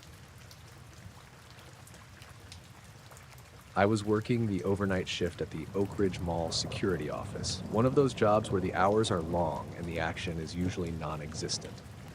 My name's Tyler Green, and I've done this for close to 5 years now. The building hums with fluorescent lights, the CCTV monitors casting a dull glow across the room. On that Thursday night, the weather outside was raw, heavy drizzle clinging to the asphalt, wind gusts rattling the lot signs. I was sipping lukewarm coffee, half watching the screens, half dozing. Around 1:42 a.m., my attention snapped to camera 7, the northeast corner of the parking lot. A dark green sedan had pulled up near one of the far entrances. Engine running, headlights on. Not unusual, but what caught my eye was the driver. He was sitting completely still, staring straight ahead, hands on the wheel. I zoomed in to check the plate. Then I glanced away to make a note, and when I looked back, nothing. The car was gone. I double-checked all nearby cameras. Nothing. The lot was empty. No streaks, no tire tracks forming in the rain, just empty asphalt. My first thought was a glitch. DVR skipping frames isn't unheard of, but the timecode kept running. I replayed the footage frame by frame. 2 minutes gone. Then at 1:44 a.m., the car reappeared in the exact same spot, engine still idling, headlights cutting through the mist. The driver hadn't moved an inch. I radioed my colleague Sandra, who was in the North Wing security room. "Sandra, you seeing this?" I said, voice a little tight. She leaned over her monitor. "See what? The car, northeast corner. Just vanished for 2 minutes." She frowned. "Are you messing with me?" "No. Look at the DVR. 2 minutes. Gone. Then it's back." She leaned closer to her screen. That's weird. Can you see him?" "Yep. Same guy, hands on the wheel, haven't moved a muscle." I made a note to call the police if he didn't leave soon, but I figured I should check in person first. I grabbed my raincoat and flashlight, heading for the northeast corner. The drizzle had eased, leaving the asphalt slick and reflective. When I arrived, the car was there, engine running, fog curling from the exhaust. The driver, a man in his 40s, brown hair damp from the rain, just sat, staring forward. "Sir," I said, flashlight illuminating the interiors, "I need you to step out for a minute. We're reviewing footage. It's unusual." He blinked at me. "Footage?" "Yes, you disappeared on camera for 2 minutes." He frowned. "I've been sitting here the whole time. Engine running, heater on. I didn't move the car." I gestured toward the camera on the pole above us. "Because the feed, it shows you gone. 2 full minutes. No frames, nothing." He shook his head slowly. "Nope, didn't go anywhere. I swear. Been listening to the radio, same song repeating. That's all." I scanned the lot. Puddles reflected the overhead lights, empty parking spaces stretching into the mist. Nothing moved. The rain had stopped. The lot eerily quiet except for the hum of the engine and the soft drip from the eaves above the storefronts. I felt a chill. Back in the security office, I reviewed the DVR footage again. I watched him appear at 1:42, vanish for 2 minutes, then reappear at 1:44, unchanged. I checked timestamps, system logs, even the DVR's integrity files. No skipped frames, no errors. Everything was normal. I tried to rationalize it. Maybe I'd misread the initial feed. Maybe the car had rolled out a frame and the cameras missed it, but no, it wasn't a blind spot. Every angle covered that corner, and I watched it closely, frame by frame. Nothing. The car had literally disappeared. Sandra was staring at her monitor, wide-eyed. "That's impossible. You saw it too?" "Every second." I rubbed my eyes. "It's like it just wasn't there for 2 minutes, then poof, back." The man eventually drove off around 2 a.m., same direction he'd been facing, nothing unusual. But I couldn't shake the feeling something had changed in that 2-minute gap. The lot looked the same, the asphalt wet, the air cold, but something about the corner felt off, like the space itself had shifted. I tried to carry on with my shift, but I kept checking that camera, half expecting it to happen again. The hum of the fluorescent lights seemed louder, almost oppressive. Every car that came and went felt like it might vanish next. Later, I asked the mall manager about security anomalies. "Parking lot glitches," he said, shrugging. "Cameras aren't perfect. People get confused. Happens all the time." I wanted to believe him, but the footage stayed with me. 2 minutes. Nothing. Then the car exactly the same as before. The driver swore he hadn't stopped the engine, and the DVR confirmed it. I've watched that footage more times than I care to admit. Every detail, the puddles, the reflections, the fog, the lights, everything normal. Except him. And the 2 minutes. Whatever happened in that corner that night didn't follow the rules I know. Now, when I patrol the northeast corner alone, I check it first. Every time. The memory of the car vanishing lingers, like something in that space doesn't obey the same logic as the rest of the world. And honestly, I hope I never see it happen again. But I keep wondering, 2 minutes, gone, and nothing explains it. We were camping near Crater Lake in early August, just a small group of us from college who hadn't hung out together in years. There was me, Alex, my girlfriend Taylor, and 2 friends, Jordan and Max. We'd picked a quiet spot off one of the Forest Service roads, maybe a half hour from the main park area, just far enough that it felt like our own corner of the woods. It was one of those warm, perfectly still nights. No wind, no bugs, just the smell of pine and smoke from our little fire. We'd been sitting around for hours, half talking, half staring at the flames, drinking light beers and making fun of Max for bringing a full-sized pillow. Around midnight, I remember Taylor saying it was weird how quiet it was. She wasn't wrong. Even the crickets had gone silent. At first, we joked about it. Jordan said maybe a bear was watching us. Taylor rolled her eyes. But the silence stuck around. It wasn't just that the bugs stopped. It was like the whole forest stopped moving. The air felt heavier. I pulled out my phone to check the time and noticed I didn't have any signal, not even one bar. I said something about it and Max checked his too. Nothing. Taylor tried hers. Same thing. Jordan's was dead already. It wasn't that weird at first. We were deep enough that losing service wasn't unheard of. But it was strange how it happened to all of us at once. We'd had decent reception earlier that night. Even FaceTimed another friend from the site. It just cut out completely in the span of maybe a minute. We sat there for a while just kind of joking about it, until Max looked up suddenly and asked if we saw that.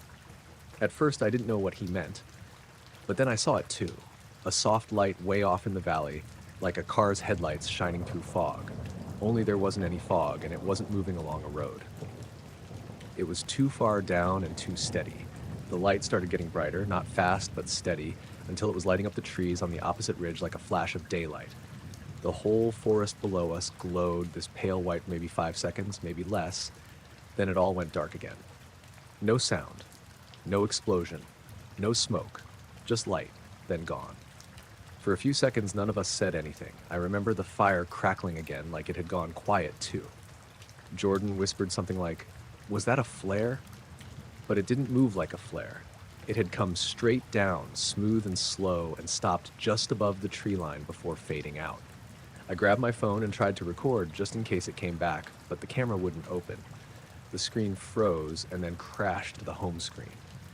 Taylor said hers did the same thing. We stayed up for another hour watching that part of the valley. Every now and then, one of us thought we saw something. A flicker between the trees, a quick pulse of light, but it was so faint we couldn't be sure. When we finally decided to call it a night, the woods still felt wrong. The silence hadn't gone away. Even the wind was gone. I zipped the tent up tight, but I couldn't sleep. Every few minutes, I thought I heard something faint and electrical. Not quite buzzing, more like a distant transformer hum, but it never seemed to come from one direction. Around 3 a.m., Taylor whispered that she had to pee and asked if I'd walk with her. We stepped out with our flashlights, and I immediately noticed how dark everything was. Not just moonless, pitch black. Our lights felt weaker than usual, like they only cut through a few feet of air before dying out. We walked maybe 20 yards toward the tree line, and that's when Taylor froze. She whispered, "Do you hear that?" At first I didn't, then I caught it. That same humming sound, only louder now. It had this slow rhythm to it, like it was pulsing. We stood there listening for maybe 10 seconds, trying to figure out where it was coming from. It seemed to move, first behind us, then off to the right, like something big but invisible was passing through the trees. I told her we should go back, and we did, quickly. When we got inside the tent, we heard one last low vibration, deep enough to feel in our stomachs. Then silence again. When morning came, everything looked normal. Sun was up, birds were loud, signal was back. It honestly made me wonder if we'd just been overtired and imagined half of it. But when I checked my phone battery, it was almost dead, even though I hadn't used it much. Taylor's was too. Over breakfast, Max said he'd woken up in the middle of the night and thought he saw the light again through the tent fabric, but he wasn't sure if he dreamed it. He said it was faint, moving slowly across the trees like a flashlight beam from far away.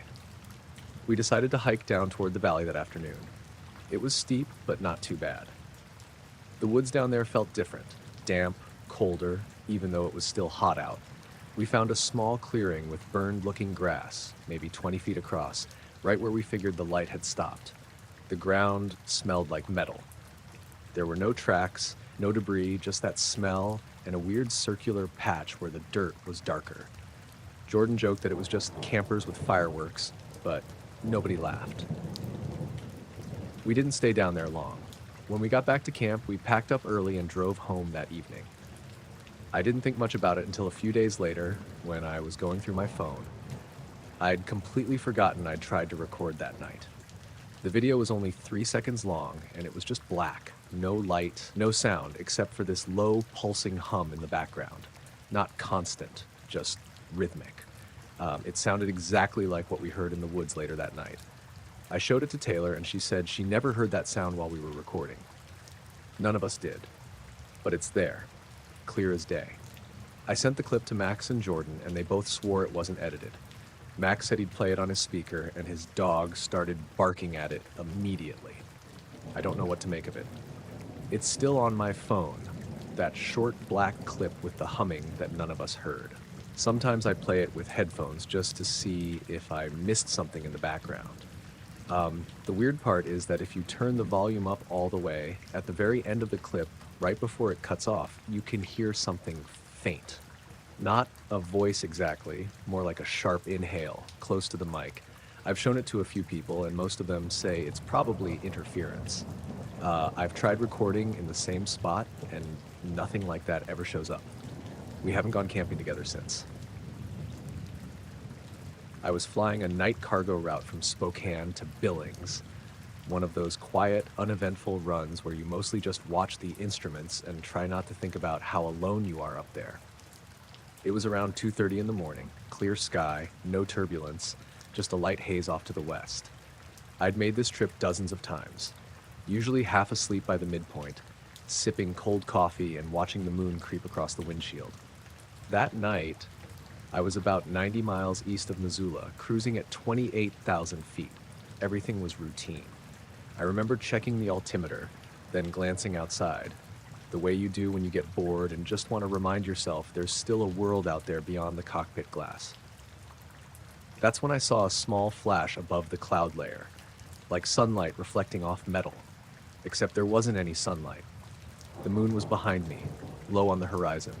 At first, I figured it was another plane, maybe a commercial flight on a westbound path a few thousand feet higher.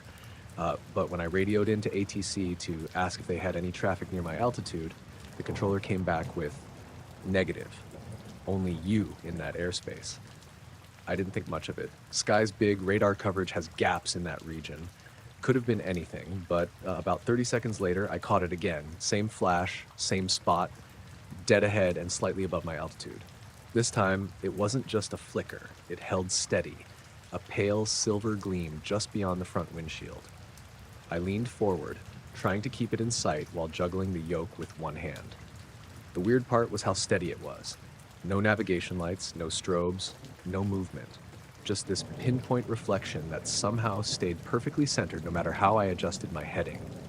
I tried to measure distance using the horizon, but it's tricky at night. Could have been a mile away or 50. It didn't move relative to me, and that was the thing that started to feel off. Usually, even stationary lights, like stars, shift slightly as you bank or correct course. This one didn't. It hung there like it was glued to the windshield. I told ATC again that I might have unidentified traffic ahead, asked them to recheck radar. There was a pause, then the controller said, "Still nothing on scope. Can you estimate bearing?" I gave them my coordinates and bearing, and they told me to maintain heading. I looked down at my gauges, airspeed just under 280 knots, altitude holding, everything fine. But when I looked back up, that reflection had grown brighter. It wasn't glaring, just sharper, like it had adjusted somehow. Then it moved, not toward me, not sideways, just slightly upward like a slow elevator going up through invisible floors. I felt my stomach drop a bit because the motion didn't look natural. It wasn't a curve or a climb.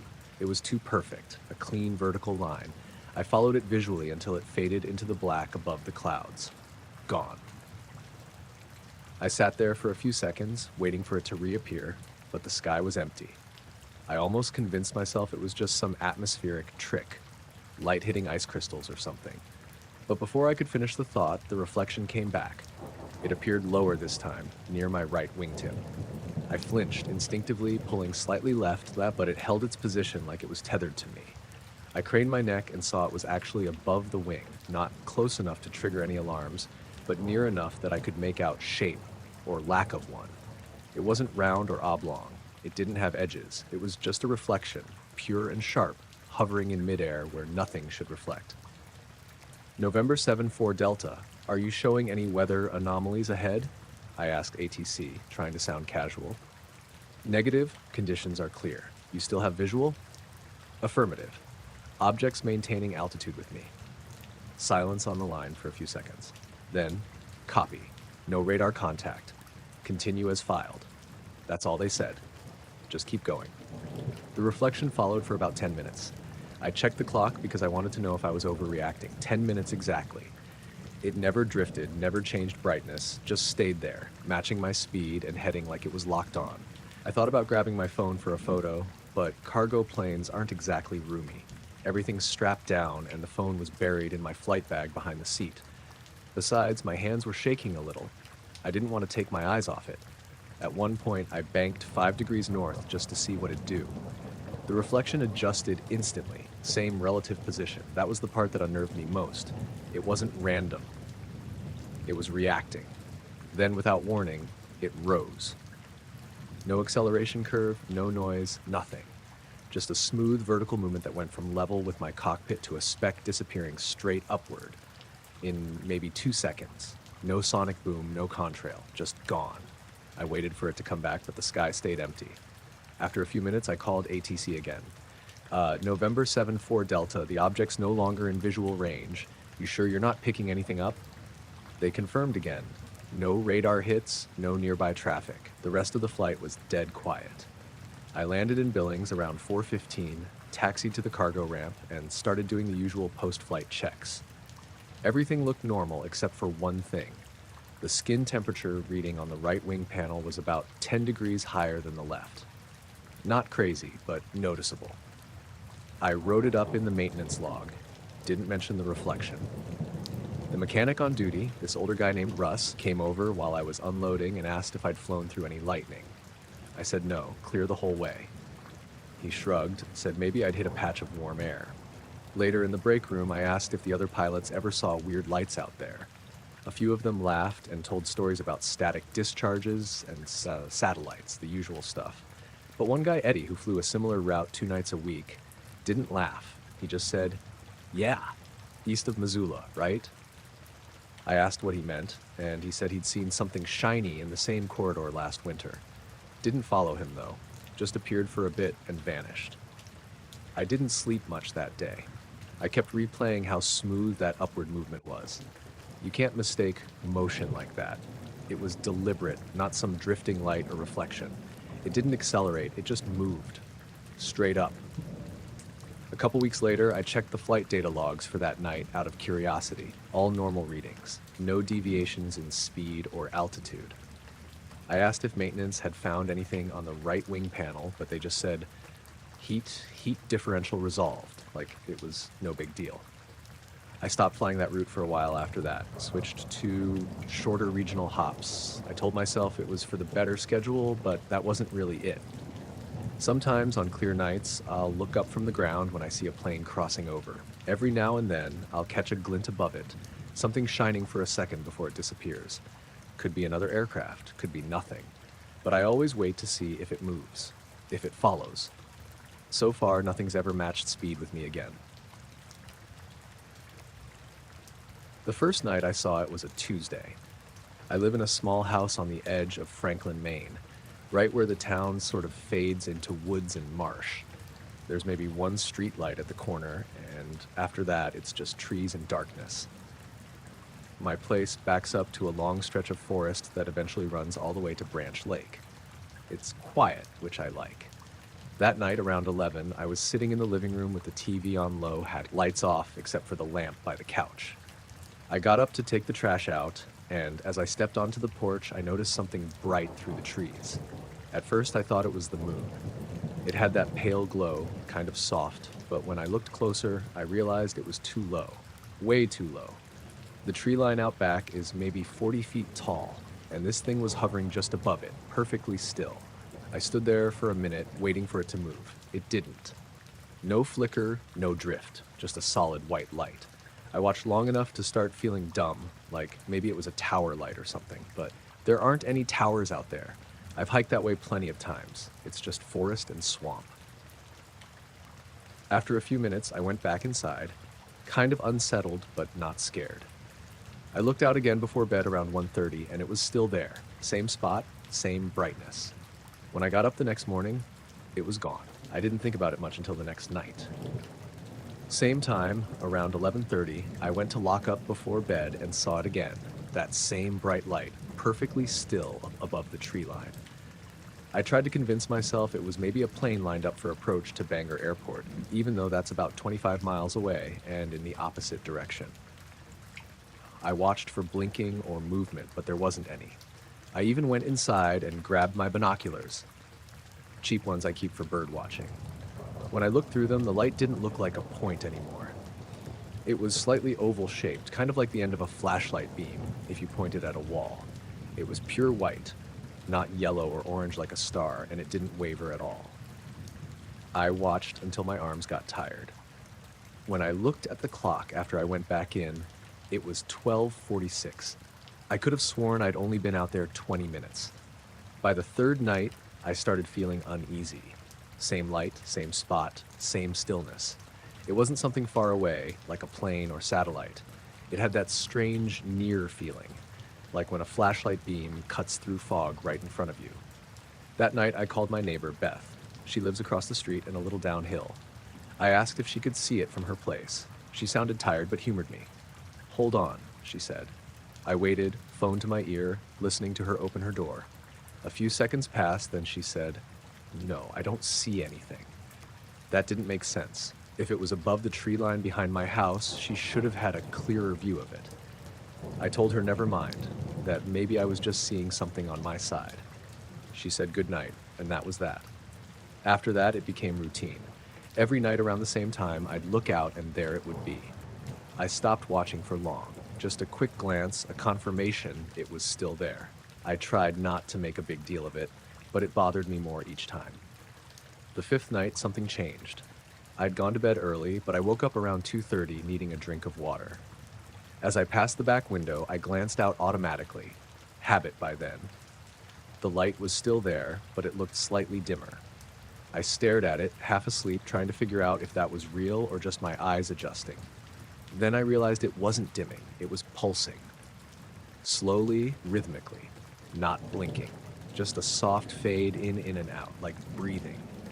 I stood there for maybe a full minute before the hair on my arm stood up.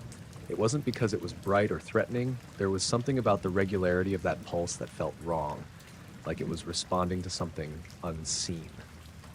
I stepped back from the window. Right then, the refrigerator made a loud click. The kind it does when it kicks on, but it made me jump hard enough that I dropped the glass I was holding. It shattered on the floor, and when I looked back out the window, the light was gone. The next day, I told myself not to look for it that night. Just go to bed. Ignore it. Pretend I never saw it in the first place. But around midnight, I cracked the blinds anyway. It was back, steady again, not pulsing this time. I watched from behind the blinds for a while, and I could have sworn it was lower than before. Not by much, maybe a few feet, but enough to notice against the tree line. Around one, I saw something else.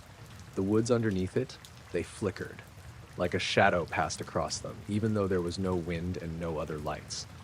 Just a brief dark ripple. I thought maybe an animal crossed through, but the movement didn't match that. It was more like the whole patch of trees dimmed for half a second. That was enough for me. I closed the blinds and sat on the couch with all the lights on until morning. The seventh night, I didn't plan to look, but curiosity gets in your head like that. It's worse when you try to ignore it. At about 11:15, I was sitting at the table eating cereal, pretending not to care. My phone buzzed with a message from my friend Tyler. He'd sent a link to a group chat from work. Someone had posted about strange lights over Franklin. The post said, "Did anyone else see that bright light over the woods the last few nights?" There were a few comments. One person said they saw something near the water tower but thought it was a drone. Another said it wasn't moving, so probably a star. That freaked me out more than it should have. It meant whatever it wasn't just visible from my place. Other people were seeing it too. I decided to take a video this time. I set my phone up on the porch railing and recorded for about 3 minutes. The light didn't move. When I looked back at the video inside, I noticed something strange. The light wasn't centered where it had been in real life. It was slightly to the right, like the camera picked up a different position than what my eyes saw. Also, the sound, under the normal night noises, there was this faint, steady humming, barely audible, but definitely there. I replayed it 3 times, and that hum stayed constant through all of it. I hadn't heard it while standing outside. At some point that night, I must have fallen asleep on the couch. When I woke up, the sun was just coming up. I checked the window. The light was gone, as always. It hasn't come back since. But for the next few nights, I noticed little things. My porch light flickered randomly. The clock on the microwave reset twice, like the power went out for a second, but the rest of the house was fine. One night, the radio in the kitchen turned on by itself. Just static, full volume, no station. I deleted the video after that, not because I was scared of what was on it, but because I started hearing that same low hum when the house got quiet, even without it playing. It's been 2 weeks now. No more light, no more flickering, no more hum. But sometimes, late at night when the wind dies down, I stand at the kitchen window and look toward the tree line. And I swear, even though I can't see anything, I can feel that same stillness, that thick, heavy quiet. Like something's still out there, just waiting for the right time to turn the light back on. It was a warm Saturday evening in late July, and I was standing by the grill in my backyard, flipping burgers while a few friends lounged on the deck chairs with beers in hand. My name's Jared, by the way. I live in a quiet subdivision on the outskirts of Springfield. Nothing fancy, mostly single-family homes with small yards. The sun had just set, leaving that hazy purple light across the neighborhood, and I had the string lights on the deck flickering softly above us. We were joking about work, talking about some local news story, when the first odd thing happened. The lights overhead dimmed for a second, then came back. A small flicker, nothing major, but everyone noticed it. "Did the power just dip?" said my friend Leo, squinting up at the deck lights. "Probably just a surge," I said. These old lines can be weird. I went back to the burgers, but then my phone buzzed in my pocket. When I checked it, the screen had reset. The time said 12. I laughed, thinking maybe the battery had died weirdly. Guys," I said. "My phone just reset. Weird, right?" Then another friend, Mia, held up her tablet. Same thing, 12 flashing on the screen. We started checking our other devices. Every single one had reset to 12. The mini Bluetooth speaker, the grill timer, even the small digital clock on the counter. "Okay, that's not normal," Leo said, his tone a little nervous now. He wasn't the type to freak out over electronics. I was about to suggest it was a neighborhood power blip again when our neighbor, Mr. Carter from 3 houses down, poked his head over the fence. He always comes out when there's a light show or some noise. "Look up," he said, his voice low like he didn't want to startle anyone. I followed his finger. My eyes landed on the sky above. That's when the backyard barbecue completely stopped being about burgers and beers. There was a shape moving across the stars. Massive. Not like a plane or a drone. It didn't blink or leave any lights. No sound. Just a long, dark outline drifting slowly from west to east. It blocked the stars behind it in a way that was hard to describe. Like a cloud, but more precise, more solid, and impossibly big. Everyone went quiet. Even the kids running around the yard froze. My stomach sank in a way I hadn't felt before. What is that?" Mia whispered. I don't know," I said. I'd seen plenty of weird stuff in my life, but this didn't fit into any category. It didn't even seem like something that belonged in the atmosphere. The air was still, no breeze, no engine hum, nothing. The shadow moved steadily, as if it had a purpose. We tried to track it, and every time we shifted position on the deck, it stayed parallel with our line of sight. It didn't waver. I grabbed my phone, thinking at least I could get some video. By now, the devices had started acting weird again. The screen kept flickering. Every time I held it up, the shadow seemed sharper, closer. I tried recording, but the phone's camera wouldn't focus. The screen just showed a dark blur, as if the light itself refused to enter the lens. Mia had her binoculars. She handed them to me. Looking through them didn't clarify anything. Not really. Just a black, smooth shape drifting above us. No structure, no edges I could make out. It didn't look metallic or natural. Just there. After a few minutes, which felt like hours, the lights in our neighborhood flickered again, just for a second. Then everything returned to normal. The string lights on the deck were back at full brightness. Our devices jumped forward a few minutes, 12:04 now, 12:05, but nothing else seemed wrong. The shadow was gone, no sound, no trace. Just the stars, twinkling normally, the same sky we'd seen every night. We stood there for a long time, staring. Everyone was quiet, hesitant to say anything. Leo finally muttered, "Well, I guess the burgers are done?" I laughed, but it was hollow. Nobody touched the food. We didn't talk much for the rest of the evening. Everyone kept sneaking glances at the sky, half expecting the shape to come back. I tried later to look for it from inside the house, from my bedroom window. Nothing. The sky was normal, quiet, peaceful. Over the next week, I kept thinking about it. At work, on the way to the grocery store, driving past the same neighborhood at night, I kept scanning the sky, half hoping to see something, half hoping not to. Mr. Carter mentioned it too the next time I saw him. He didn't elaborate much, just said, "You saw it too, huh?" and walked off.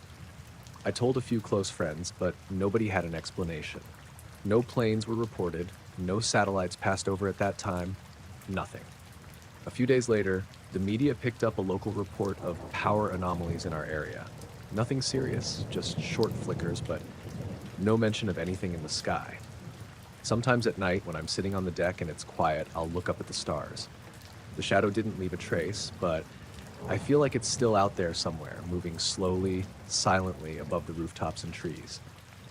I can't explain why it was there or what it was, but I know what I saw. It wasn't a cloud. It wasn't an airplane, and it didn't belong to this world. I still check my devices before I go outside. Every so often, the clock will glitch for a second, and I swear I hear that faint hum again. Just barely, like a memory of the shadow drifting overhead. I can't explain any of it, but I also know I'll never look at a quiet night sky the same way again.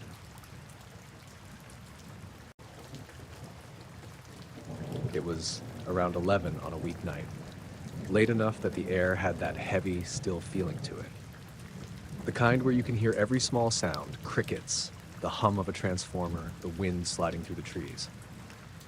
I'd taken my dog Penny out for one last walk before bed. She's a golden retriever, gentle but skittish, especially when it's dark. I always walked her down the gravel lane that runs behind my house, past a few other yards, then out toward the open field behind the old Granger property. The field isn't anything special, just a wide stretch of grass and wildflowers, maybe 30 acres, bordered by a thin line of oaks. There's a small irrigation ditch cutting through it, and beyond that, more farmland. No houses close by, no streetlights, just open country.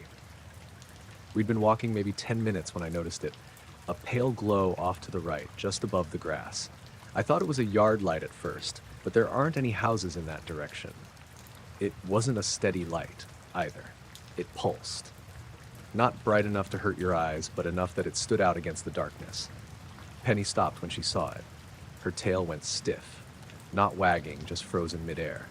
I gave the leash a little tug, but she didn't move. Her ears were perked, eyes locked on that glow. I remember checking my phone to see if maybe a car had turned onto the road behind us. Nothing. The light wasn't moving, just sitting low in the field, maybe 100 yards out. At first, I figured it was someone with a flashlight, or maybe one of those headlamps people wear while working on fences or equipment. The Granger's son sometimes hunted coyotes out there. But there wasn't any sound, no talking, no rustling, no engine. Penny started whining, low and quiet, like she wanted to bark but wasn't sure she should. I told her, "It's okay, girl," mostly just to calm myself down. The weird part wasn't the light itself, it was how still everything got. Usually, that field buzzes with insects at night, but as soon as we got close enough to really see the glow, the sound cut out. Not just quiet, gone. No crickets, no wind. Even the distant hum from the highway faded. We stood there for maybe a full minute, just listening to nothing. I could still feel the breeze on my face, but I couldn't hear it moving through the grass. I decided to walk closer, slow, just to see what it was. I didn't want to freak out over a broken floodlight or some weird reflection. Penny didn't want to move at first, but she followed once I started tugging her along. The closer we got, the stranger it looked. The glow wasn't coming from a single point. It was spread out like mist, but only in one circular patch of air, maybe 10 feet across. The grass underneath it looked washed out, almost colorless. Every few seconds, the brightness would fade, then come back stronger, like it was breathing. When I stepped off the gravel onto the dirt edge of the field, I noticed something else. My footsteps sounded wrong. The crunch of the gravel, the thud of the dirt, muffled like I was walking on thick carpet. Even Penny's tags didn't jingle anymore. She looked back at me with her ears pinned flat, tail tucked. "Come on," I said, though my voice came out soft and dull like the air itself was absorbing it. I only took a few more steps before stopping. The glow was about 50 feet away now, floating just above the grass. It wasn't hot or flickering like fire. It was cold light, white with a faint blue tint. I bent down to touch Penny, and that's when I realized I couldn't hear her breathing either. I could feel it, the rhythm of her chest rising and falling, but there was no sound. Something about that detail messed with me more than anything else. I turned around, planning to just go home and forget about it, but when I glanced back, I swear the glow had shifted closer, maybe 10 feet. It wasn't fast or dramatic, it just seemed nearer. I blinked a few times, thinking my eyes were playing tricks on me. But no, it was closer. I took a few steps backward and it didn't follow exactly. It just seemed to swell like the brightness grew when I moved. At that point, Penny started pulling on the leash, whining again, except I couldn't hear it. Her mouth moved, but there was nothing. The silence was so total that it made my ears ache, like they were waiting for a sound that wouldn't come. I remember trying to call out, maybe to see if anyone was out there, but my own voice barely registered in my head. I could feel the sound in my throat, but nothing carried. It was like yelling underwater. I turned again and started walking quickly back toward the gravel path. My footsteps were still muffled, and every few seconds I'd glance over my shoulder.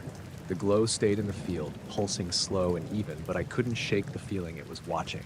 Not in a person kind of way, more like the way you feel when motion sensors track you at a store. When I reached the edge of the gravel, I suddenly heard a sound again, a faint crunch under my boot. It startled me, made me jump. Then, just like that, everything came back. The hum of the power lines, a dog barking somewhere, the whisper of wind through dry grass. Penny let out this shaky little bark, like she'd been holding it in the whole time. I turned to look one last time. The glow was still there, smaller now, maybe dimmer. I stood watching it pulse a few more times before it just faded. Not like it switched off, more like fog burning away in sunlight. 1 second it was there, then it wasn't. The field looked normal again, completely still. I hurried home after that, almost jogging the last stretch. Penny didn't need encouragement. She kept close to my leg the whole way. When I got back, I sat on the porch steps, leash still in my hand. My ears felt weirdly sensitive, like I'd come out of a loud concert. Every noise, the crickets, the wind chime, sounded too sharp. I checked my phone just out of habit. The time read 12:03. We'd only been out about half an hour, same as usual. I tried to tell myself it was some kind of atmospheric thing, maybe distant headlights reflecting on mist, but that doesn't explain the silence, or the way sound came back like someone flipped a switch. Later that night, after I'd calmed down a bit, I looked out my bedroom window toward the field. I couldn't see much in the dark, but I noticed that even the farm lights on the far side looked dimmer than usual, like there was a haze sitting low over the grass. The next morning, I walked Penny along the same route. It was bright and sunny, and I half expected to find burned grass or tire tracks or something. But there was nothing. The field looked normal, just wet from dew. Except there was a circular patch about 10 feet wide where the grass was pressed down. Not dead, not burned, just flattened like something heavy had hovered over it for a while and pushed the blades all one way. I knelt to touch the ground. It was cool, not scorched or anything, but there was this faint metallic smell, like static before a thunderstorm. Penny didn't go near it. She sniffed once from a few feet away, then turned and pulled on the leash like she wanted to leave. I didn't tell anyone about it. Not my neighbors, not the Grangers. I figured they'd say I imagined it or that it was swamp gas or whatever explanation people give when they don't know what else to say. That night, I walked Penny again. Same route. Nothing strange happened. No glow, no silence. Everything was normal. But for the next week, every time I passed that stretch of field, Penny would slow down and stare at that same spot. Sometimes she'd whine softly, looking out into the darkness, and every time, just for a second, I'd think I saw the faintest shimmer over the grass, like heat waves, except the air was cold. It never glowed again, but I stopped walking that way after a while. The silence that night wasn't something I could explain, and I didn't want to feel it again. I'd been out on the water before, plenty of times, but nothing like that morning. My name's Tom Reynolds. I fish out of Port Haven, Maine, and I usually keep the boat out for early runs when the water's calm and the fog hangs low. That day was just like any other at first. The sky was gray and heavy, low clouds pushing down over the harbor. The air smelled like salt and rain. I left the dock around 4:30 a.m., my little skiff rocking gently in the rising tide. I wasn't expecting much. It was supposed to be a quiet morning, good for mackerel. I had my gear sorted, thermos of coffee, a radio that mostly picked up static, and the occasional weather report. I steered out past the channel markers, the fog thickening around me so I could barely see the shoreline. The sound of water slapping the hull and the engine's hum was comforting. Normal. Then I saw it. At first I thought it was a trick of the fog, like the way the morning light filtered through the clouds. But it wasn't light from the sun. Not really. There was a column of brightness reaching from the cloud cover straight down into the water, like a spotlight aimed by someone far above. It was pure white, soft at the edges, but impossibly vivid, almost glowing. The water where it touched shimmered unnaturally, like it was made of glass. I stopped the engine and just stared. The compass on the dashboard wobbled slightly, but I didn't think much of it at first. The fog made the boat sway and the water wasn't completely still. I took a sip of coffee, trying to rationalize it. Maybe some crane or lighthouse I hadn't noticed. But the column was too isolated, too precise. I nudged the throttle forward. I had to get closer. I wanted to see if it was some kind of weather phenomenon, a sunbeam through a break in the clouds. But as I steered toward the light, my compass started spinning, full circles, wild and fast. I could feel the needle swing one way, then snap back, then swing the other. I gripped the wheel tighter, my stomach twisting. The radio buzzed in sudden static bursts, high-pitched and low, like it was fighting some interference. I slowed down, keeping the boat's nose pointed toward the column, trying not to think about how absurd this all looked. The spinning stopped as suddenly as it started, the needle snapping back to its usual north. I glanced around the horizon. The fog hadn't changed. The sky was the same dull gray, but the column still stretched from cloud to water, completely vertical. I raised my binoculars. Nothing unusual in the clouds themselves. No structure, no aircraft. The water under the light shimmered, but there was no ripple beyond what my hull made. The brightness didn't hurt my eyes, but it made the surrounding gray seem darker, like it was absorbing everything else. I reached for the radio to call the harbor, maybe see if anyone else was out, anyone seeing this. Just as I did, there was a soft hum under the engine's noise. Low, steady, almost rhythmic, vibrating through the floorboards. I stopped talking into the microphone, tried to locate it. Nothing. The sound didn't seem directional, just there. I leaned over the bow, trying to see if maybe it was some reflection or strange wave pattern.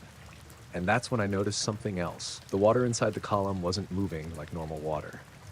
It was still, almost like glass, perfectly calm despite the wind and the boat rocking outside it.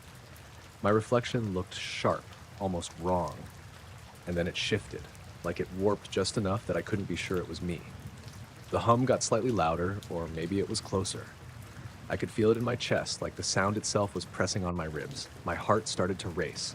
I wanted to turn back, but my curiosity pinned me there. I reached for the compass again. It spun briefly, then stopped. North was where it was supposed to be. I edged the boat closer. The light didn't change, didn't react, but the fog around the column seemed thinner, clearer. I could see water under it, and I thought I saw something move, just a shadow shifting beneath the brightness, subtle, almost imperceptible, but deliberate. I swallowed hard, my hand trembling slightly on the throttle. I was alone out here, surrounded by fog and water, and whatever this was, it wasn't part of the natural world I knew. I wanted to call someone, wanted to radio someone I trusted, but the hum and static made that impossible. Then it happened. The column flickered, just for a second. The water shimmered violently, like heat waves off pavement. The shadow moved again, faster this time, then the light dimmed in the center as if it was drawing inward. My stomach flipped. I cut the engine, gripping the wheel, my knuckles white. And just like that, it was gone. The light collapsed upward, like someone had pulled a cord. The column vanished into the clouds, leaving only a dull gray sky and foggy water. The hum stopped. The compass was steady, the radio was silent but normal. I blinked, unsure if I'd imagined it. I eased the boat back toward the harbor, hands shaking. Every instinct told me to leave, to forget it, to not tell anyone. But I knew what I saw. I wasn't imagining it. My whole body felt off, like my senses hadn't quite caught up with reality. When I reached the dock, I tied up the boat and sat there for a long time. The fog started to lift, sunlight breaking through the clouds. Everything was normal again. Birds were chirping, boats moving, the world acting like nothing had happened. I checked my compass on the dock. It worked perfectly. My radio? Normal. My binoculars? Nothing out of place. I even tested my gear in the morning light. Everything was fine. People laughed when I told them later. Fishermen like to joke about strange things at sea. But I know what I saw. I don't know if it was some atmospheric anomaly, a reflection, or something else entirely.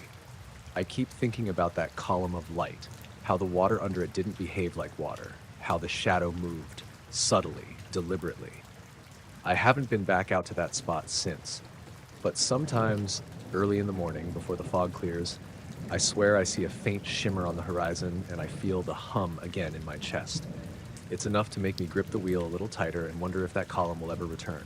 I can't explain it, I can't prove it, but I know what I saw. And every time I think about it, I can't shake the feeling that the sea isn't as empty as I thought.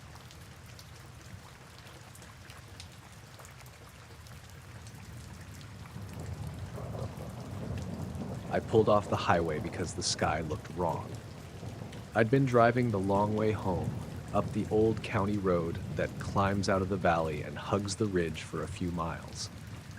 It was late October, cold enough that the windows fogged for a minute when I shut the heater off. I wasn't headed anywhere in particular, just wanted to be somewhere with a view and no one to talk to. The kind of place that makes your problems look smaller from a distance. There was a turnout with room for 2 cars, one of those scuffed pullouts with a cracked sign warning of deer. I killed the engine, sat for a second in the dark while my eyes adjusted, and then stepped out. The air up there had that thin, clean quality mountain air gets, sharper than the valley, with a faint smell of damp pine. The stars were bright and low. A thin band of cloud hung over the eastern horizon where the valley dropped away. That's when I saw the lights. They weren't aircraft lights. I thought at first maybe a radio tower or some new wind farm with warning beacons, but they were too small and too soft. 3 lights hovered over the valley in kind of a loose triangle, maybe half a mile apart. They sat at roughly the same altitude, low enough that I could make out a slight shimmer in the air beneath them where they touched the horizon. One was a dull white, the others were a pale amber and a cool blue. They pulsed slowly, not flashing so much as breathing. I fumbled for my phone to take a picture. The reflex to document felt stupid and necessary, but the screen stayed dark when I tapped it. The battery icon showed a sliver of life and then blinked away. I shook it and tapped again, still dead. I checked the car charger, nothing. My watch, the digital one I wore, read the right time, but the seconds hand stuttered oddly. Small things you notice when you're standing in the cold, like trying to make sense of something that looks almost deliberate. I walked to the guardrail and leaned over, looking down into the valley. The lights didn't move like planes. They drifted, but with purpose. Slight shifts in formation, drifting apart a few yards and closing again. When one would pulse, the others would dim a beat later, like a delayed echo. No sound carried up to the ridge. The valley was unnaturally silent. I mean that in the simplest way. No cars, no distant dogs, no radios.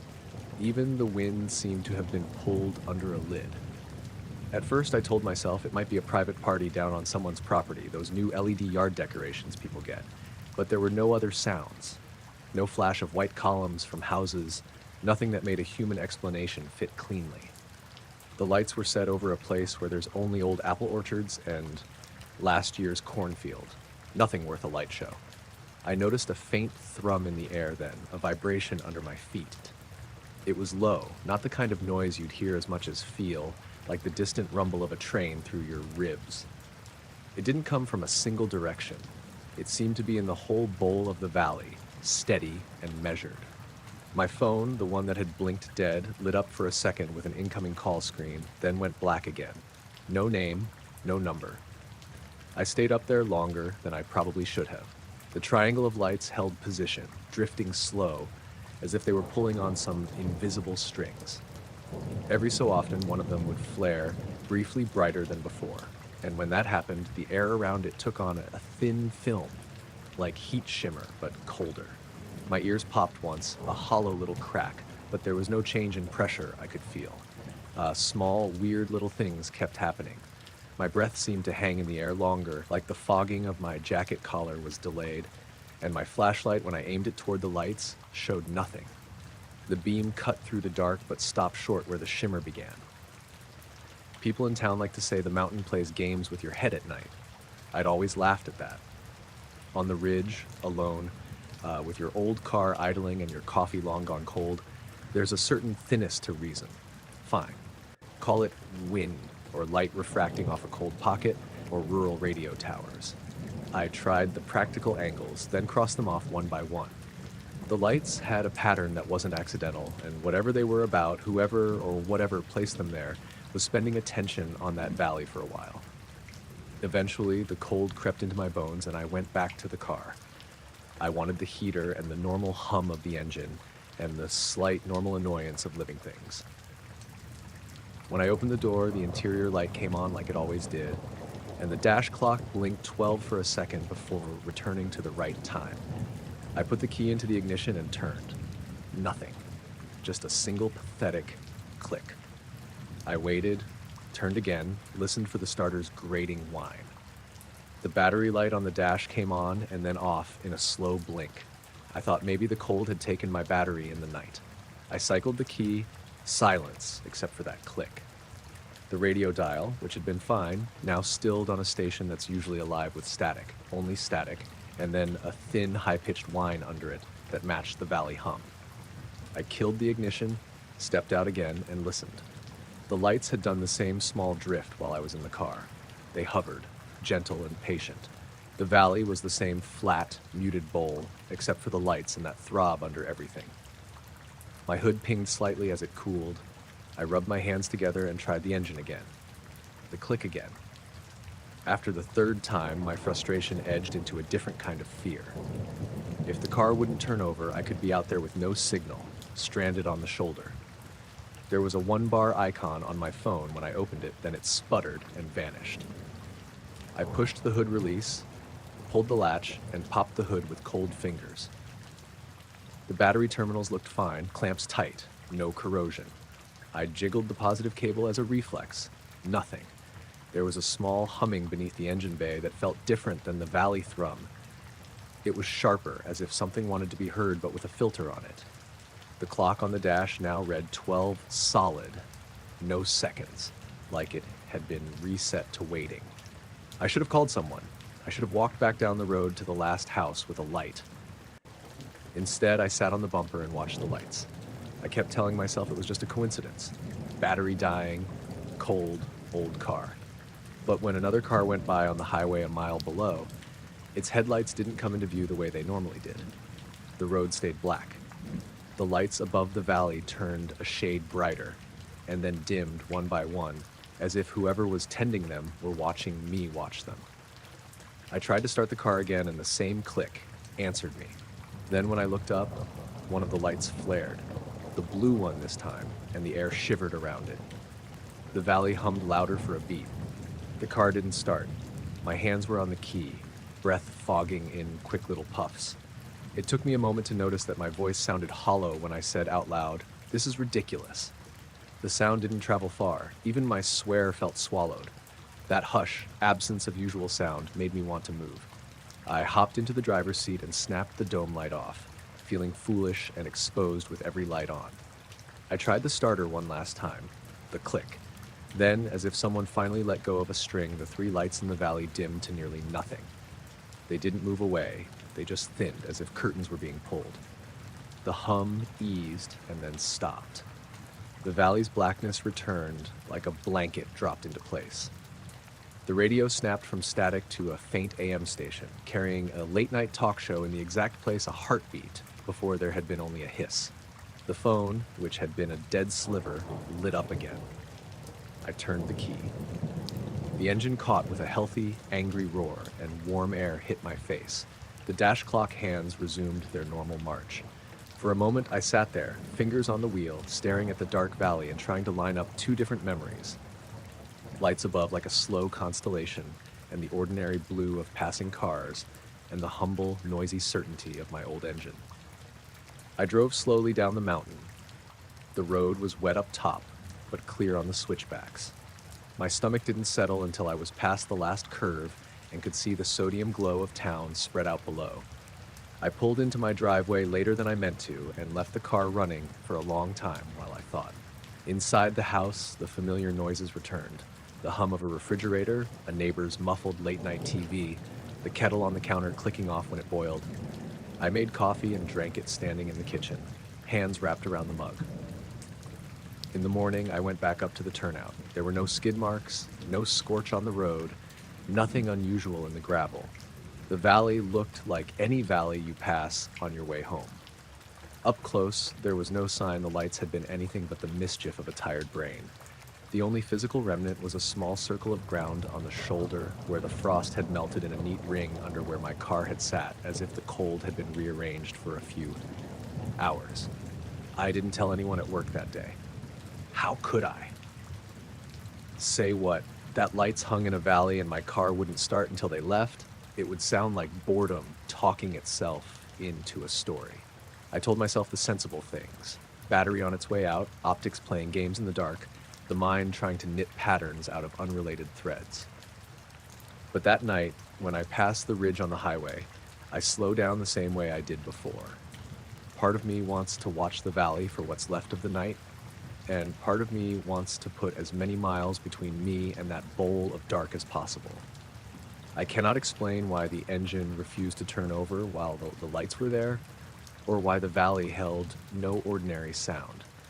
All I have is the memory, the three lights hovering, patient and slow, and the way the world around them seemed to pause until they were ready to move on. I was working night shift on Highway 58, just outside of Tehachapi. It was early March, around 2:30 in the morning, cold enough that the radio crackled a little every time I tried to adjust the volume. The stretch between Edison and Sand Canyon was dead quiet. Not a single car for miles. I'd pulled over at the turnout by mile marker 1 and 18 to sip some coffee and jot down notes for a minor accident report from earlier in the night. Dispatch came through with something simple. A possible abandoned vehicle on the eastbound side, about a mile and a half up from where I was.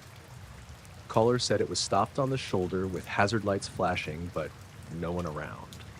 Normally that's nothing. Happens all the time. People pull off to rest or break down, someone else calls it in. I told dispatch I'd check it out. The road there cuts through a dry valley, just cracked dirt, scattered scrub, and low hills that block most of the horizon. No lights, no houses, no reason to stop unless you're desperate. As I came up the incline, I saw it. A silver Toyota Camry, parked just barely off the white line, hazards still blinking. It struck me how still everything looked. Usually hazard lights make the whole scene feel alive, flashing off signs, lighting up the road surface. But out there, it was like the light didn't bounce off anything. The air looked thick, maybe? Hazy? Hard to describe. I parked behind it, turned on my spotlight, and called it in. 1029 on California 8HJP 721, I said. A few seconds later, dispatch came back, registered to a Robert D. Cole, Bakersfield. No wants, no warrants. I stepped out, and the first thing I noticed was the smell. Ozone, faint but sharp, like after a lightning strike. The second thing was the warmth. The air around the car wasn't cold like the rest of the night. My breath had been fogging up until then, but as I got closer, it stopped. I touched the hood with the back of my hand. Warm. Not hot, but like it had been running recently. I checked the driver's door, unlocked. The interior light came on. Keys were still in the ignition. No sign of struggle, no blood, nothing obviously wrong. There was a phone in the cup holder, screen cracked, and an open water bottle in the console. Everything looked recent. What bothered me most, though, was the way the driver's seat was pushed back. Not like someone short had been driving. It was fully reclined. I radioed again. Dispatch, I've got the vehicle, appears unoccupied. Engine's off, but still warm. I'll check the perimeter. I walked around the car with my flashlight.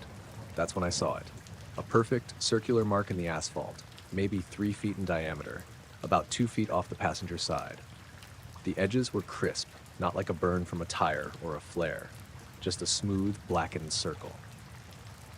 At first, I figured maybe the car had overheated, maybe a fluid leak ignited somehow, but the mark wasn't under the engine. It was off to the side on clean road surface. I crouched down to look closer. The asphalt wasn't melted exactly, but it was darker and slightly rougher, like it had been exposed to intense heat for just a second. No debris, no residue. I took a few photos with my phone and stepped back. My radio hissed suddenly. A burst of static, then went silent. I checked it, thinking maybe I bumped the channel, but it was still on the right frequency. I said, "Unit 24 to dispatch, do you copy?" Nothing, just that faint hiss again. I walked a few feet away from the car, tried again. Nothing.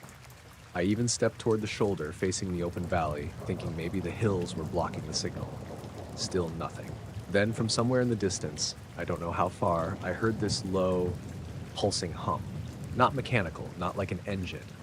It was steady, too low to pinpoint. It seemed to fade in and out like it was circling, but the sound didn't travel with the wind. I tried to tell myself it was a generator from a nearby farm, but there aren't any farms out there. Just desert. The hum stopped for maybe 10 seconds, and in that silence, I swear I heard a faint crackling like static electricity. The hairs on my arms stood up. When I turned back toward the car, something about the headlights caught my eye. They weren't on, I hadn't turned them on, but there was a faint glow reflecting in the chrome around them, like light was coming from somewhere behind me. I spun around, but there was nothing. Just empty road and hills. The glow faded a second later. That's when I realized the hazard lights had stopped blinking. Both had frozen mid-flash, one bright, one dark. I walked closer and noticed the rear lights looked dimmer than before, almost like the battery was dying, but the car still had enough juice to power the interior light. I backed away and tried my radio again. Finally, I heard dispatch come through. Faint, crackling, but there. Copy that. Unit 24. Say again your traffic. I told them I'd found the car unoccupied with what looked like heat damage to the pavement. They told me to stay put until another unit could reach me. I stood by the hood, keeping my flashlight on the circle in the road. The air still smelled metallic.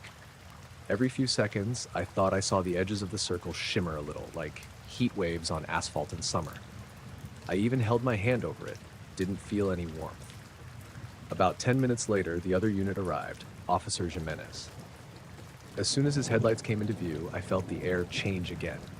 It got cold all at once, like stepping out of a sauna. My breath came back, visible again. He parked behind me, got out, and immediately asked, "You feel that?" I just nodded. We both walked over, and I pointed out the burn mark. He crouched to look at it, touched the surface with a glove, and said, "Weird. It's not even hot." We went over the car again, checked the trunk, the back seat, the ditches. No sign of the driver. Jimenez took photos of the circle with his phone, too. I remember him saying, Looks too clean to be from a flare. You said it was like that when you got here? I told him yes, and that the car had been warm. When we were wrapping up, I noticed something small near the edge of the mark. A little black fragment like melted plastic. I picked it up with a pen and bagged it for evidence. It was weightless, brittle, smelled faintly like burnt copper. We had the car towed out at first light. The tow guy, a guy named Reggie I'd known for years, said the undercarriage looked fine. No burn damage underneath. No fluid leaks. Just a faint scorched patch on the passenger side fender, like a cigarette had been held there too long. I filed the report like any other abandoned vehicle. We tagged it as possible mechanical failure. The owner, Robert Cole, didn't answer his phone for 2 days. When he finally did, he told Bakersfield PD that he'd sold the car a week before to a guy who paid cash. No bill of sale, no contact info. A few weeks later, the evidence tech who'd examined that plastic fragment said it didn't match any automotive materials. They logged it as unknown polymer. The strangest part? When I went back to that stretch of highway a month later, just out of curiosity, the burn mark was gone. Completely. Asphalt looked brand new, like it had been resurfaced, but the county had no record of maintenance there. I still have the photos on my phone. The circle looks darker every time I look at it, like it's absorbing the light somehow. And every so often, when I'm on that same stretch of road at night, the radio will hiss for a few seconds, and the temperature in the cruiser will spike, just enough to make me glance at the shoulder, at nothing. I woke up around 3 in the morning to this low, steady static coming from the little radio on my nightstand. I hadn't left it on. I never do. It's an old shortwave receiver I keep by the bed, something I mess with sometimes when I can't sleep, just tuning through random frequencies, picking up weird chatter or air traffic. But I hadn't touched it in days. The static wasn't loud, just a faint hiss, like a weak signal drifting in and out. For a minute I lay there, half asleep, thinking maybe it had switched on by itself somehow. I reached over and flicked the power knob off. The static kept going. That woke me up fast. I stared at the radio, waiting for it to fade, but the sound didn't change. It wasn't coming from the speaker anymore. It was coming from outside. It had that same fuzzy texture, but softer, like it was mixed with the wind. I got out of bed and stood still for a few seconds, just listening. My room was dark, the only light coming from the faint orange glow of the street lamp outside. The sound seemed to be coming from the direction of my window, not inside the room, outside. I went over and pulled the curtain back. My house backs up to a small field that slopes down toward a tree line. At night, it's just pitch black, no lights at all, except for the road lamp near my driveway. Usually, I can hear frogs and crickets this time of year, but right then, there was nothing. No bugs, no wind, just that thin layer of static drifting through the air. I opened the window halfway. It was cool out, the kind of cold you feel more on your skin than in your breath. The static got clearer when I leaned out. It wasn't like a normal electrical noise. It had rhythm, uneven, like a faint signal trying to lock onto something. I stood there for a while, just listening. Then I noticed something else. Every few seconds, the sound would dip, almost like someone turning a dial. And during those dips, I thought I could hear another noise underneath. Tiny clicks or pops spaced evenly apart. Not mechanical, exactly, but deliberate. I turned my porch light on and stepped outside barefoot. The air smelled like rain, even though the sky was clear. The static was louder out there, coming from somewhere past the edge of the yard. The field behind my place is maybe 2 acres, surrounded by barbed wire and trees. There's nothing out there. No houses, no power lines, no equipment. Just grass and the old wooden fence that marks the boundary. But when I looked out toward the center of the field, I saw something reflecting faintly, like metal catching light. It wasn't bright, more like a dull sheen, easy to miss if you weren't staring straight at it. The shape was hard to make out. Roundish. Still, the static pulsed again. Each time it did, the reflection seemed to flicker with it. Not in sync, but close enough that my brain linked them. I walked down off the porch and crossed the yard slowly. The grass was wet with dew, and my feet were freezing, but I didn't really notice. I was just focused on that sound. It wasn't coming from the object itself. It felt like it was coming from the air around it. Halfway across the yard, I realized the static had changed. There was a low hum underneath now. It wasn't a tone I could identify, more like vibration through the ground. The closer I got, the more I felt it in my chest. Panic hit me for the first time then. I stopped walking and just stood there. Everything was too quiet, except for that noise. The air felt thick, like the kind of stillness before a storm, but heavier somehow. I turned around to look at my house. All the lights I'd left on, the porch, the lamp in my room, looked dimmer. Not flickering, just muted. Then the static cut out completely. Silence hit so suddenly it made me dizzy. I remember swallowing and hearing that tiny sound too loud in my own ears. For maybe 10 seconds, there was nothing. Then a single, short burst of static came again. Sharper this time, and something in the field shifted. It wasn't big, just a movement like something adjusting position. The reflection I'd been staring at slid slightly to the left, smooth and soundless. That's when I ran back toward the house. I didn't look behind me. I slammed the door, locked it, and stood there trying to hear anything over my heartbeat. But the sound didn't follow. I went to the window again, pulling the curtain aside just enough to peek out. The reflection was gone. The field looked empty, but the static had started again. Fainter now, coming from deeper in the trees. It faded gradually over the next few minutes until all I could hear were the frogs starting back up like whatever had happened was over and the world was rebooting itself. I stayed up the rest of the night. Didn't even try to sleep. Around 5, just before dawn, I went outside again. The grass where I'd walked was still wet, but out in the field there was a wide circle where the dew had dried up completely. The grass wasn't burned or flattened, just dry, like it had been warm there. I didn't step into it. I just stood at the fence watching the sun come up. Later that day, I checked the radio. It turned on fine, but every station had more static than usual. Even strong local ones were buried under faint noise. I unplugged it, thinking maybe it had picked up moisture somehow, but when I plugged it back in, I caught something weird. Right between frequencies, there was this short, repeating signal. 3 soft bursts, then a pause, then 2 more. It was so faint you had to lean in close to hear it. I recorded a bit on my phone, but when I played it back, there was nothing. Just silence. I didn't tell anyone. What was I supposed to say? That my radio picked up a sound that moved into my yard? That night, I left the radio unplugged. I sat up reading in the living room until after midnight, just waiting to see if the noise would start again. It didn't. Everything was normal. Around 2, I finally went to bed. The house was quiet, and I felt stupid for being on edge. I just started to doze off when I heard it again, very faint through the window. Not the static this time, just the clicking underneath it. 5 sharp clicks spaced perfectly apart, then silence. The next morning, I walked the field again. The dry circle was gone, but I noticed something else I hadn't before.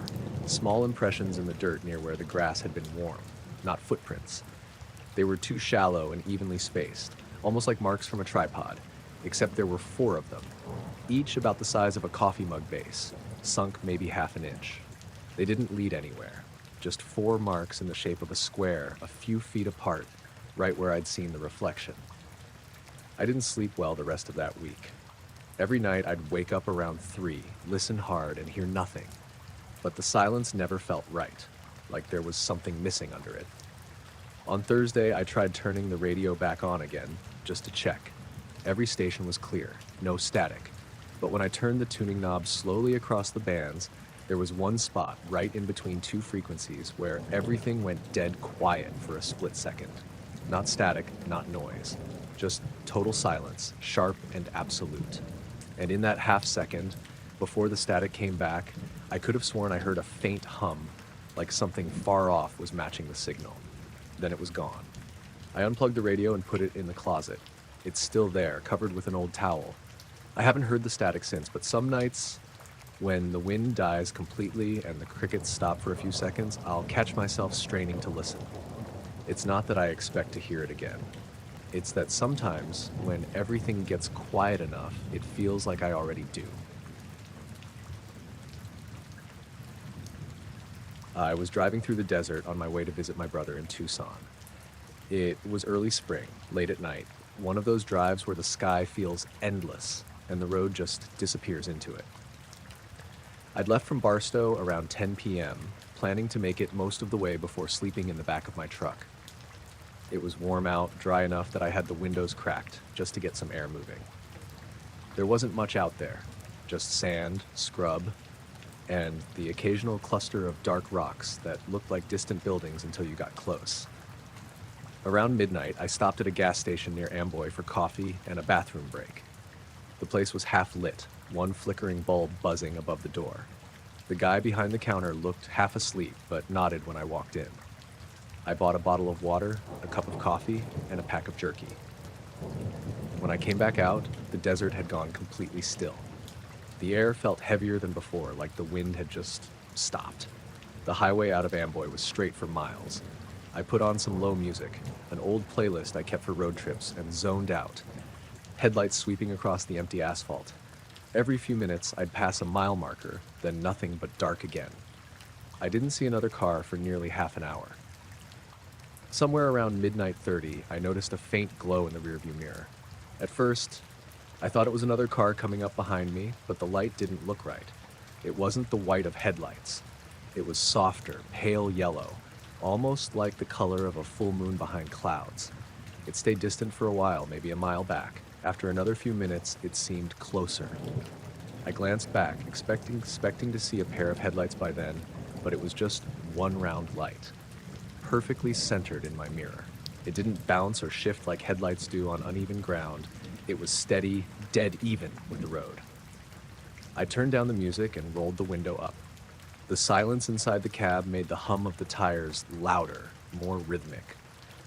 The light behind me held its distance, bright enough that I could see the edge of its glow stretching across the asphalt. I couldn't tell if it was high in the air or low to the ground. It looked like it floated somewhere between. I tapped the brakes once to see if whoever it was would react. The light didn't change.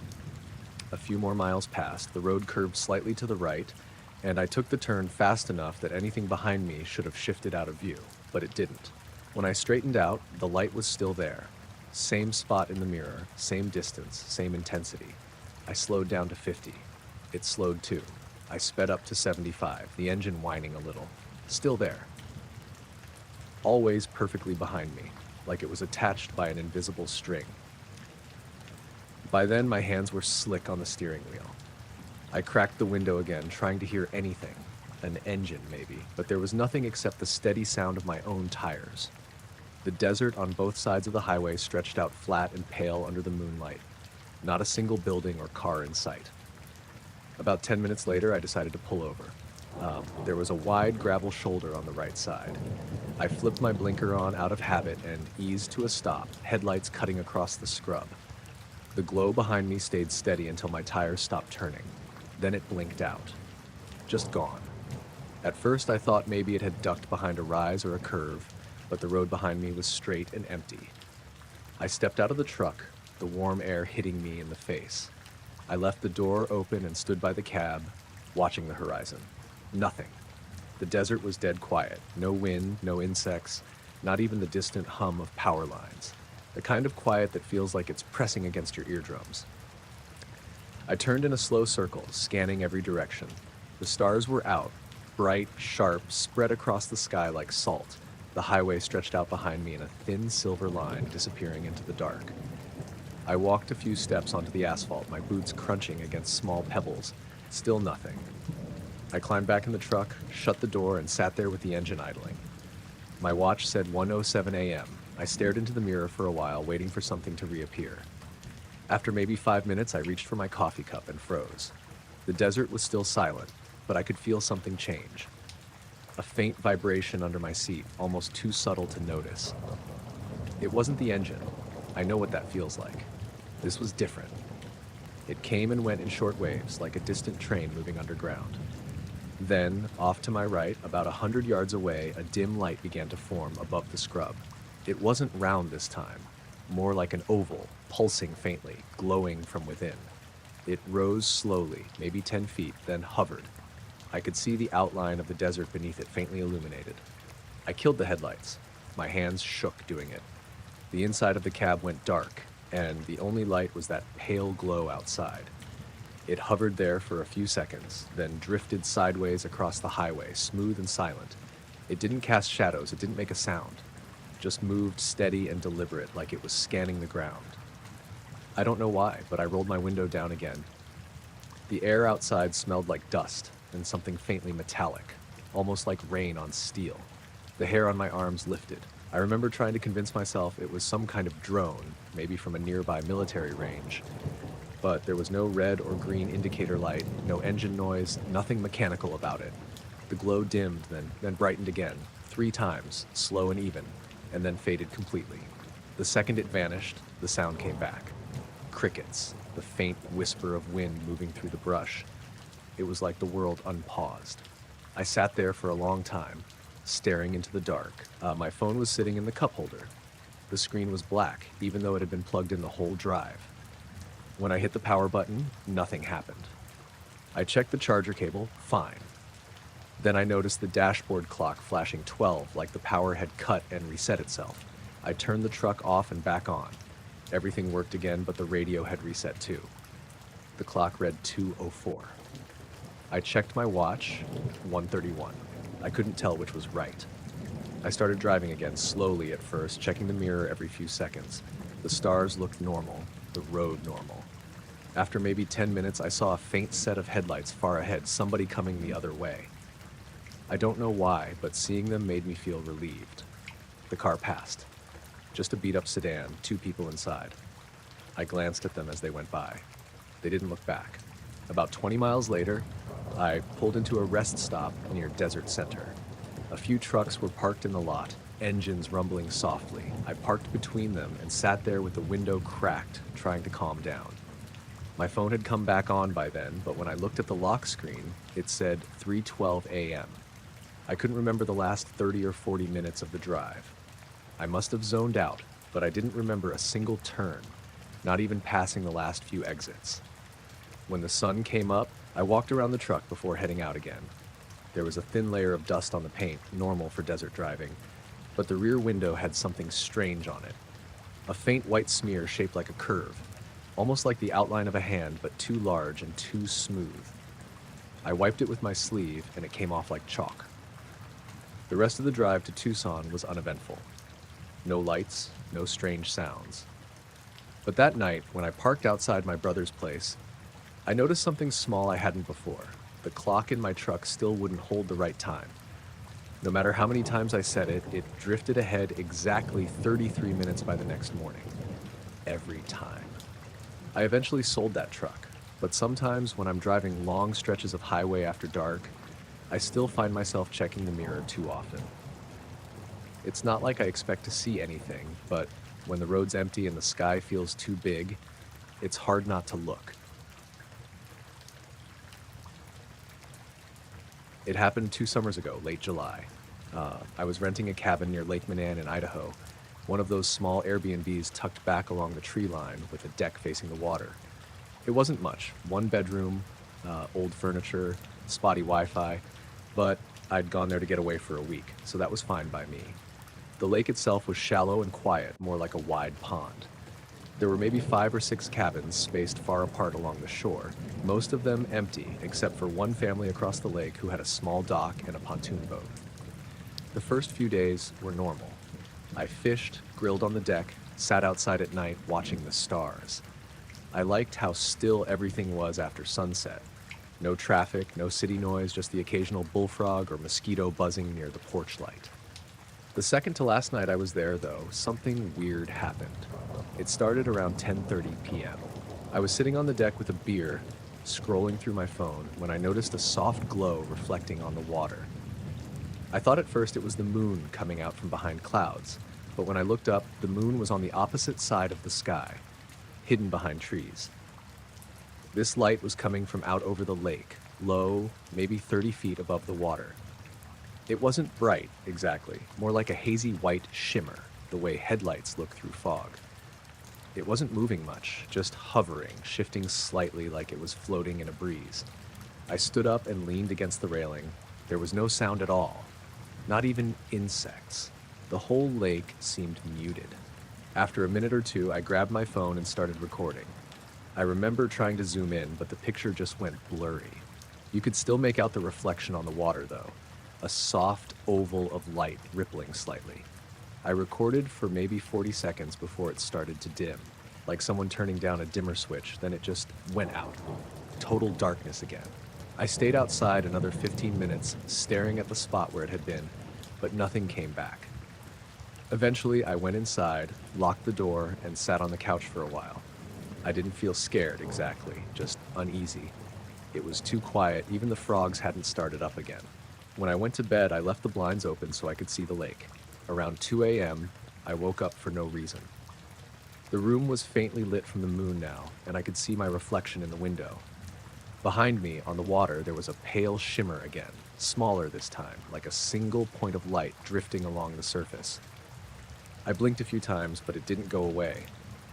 It moved in a straight line from left to right, then vanished behind the trees. I didn't record that one. I just watched it until it disappeared. Then I lay there a long time, listening.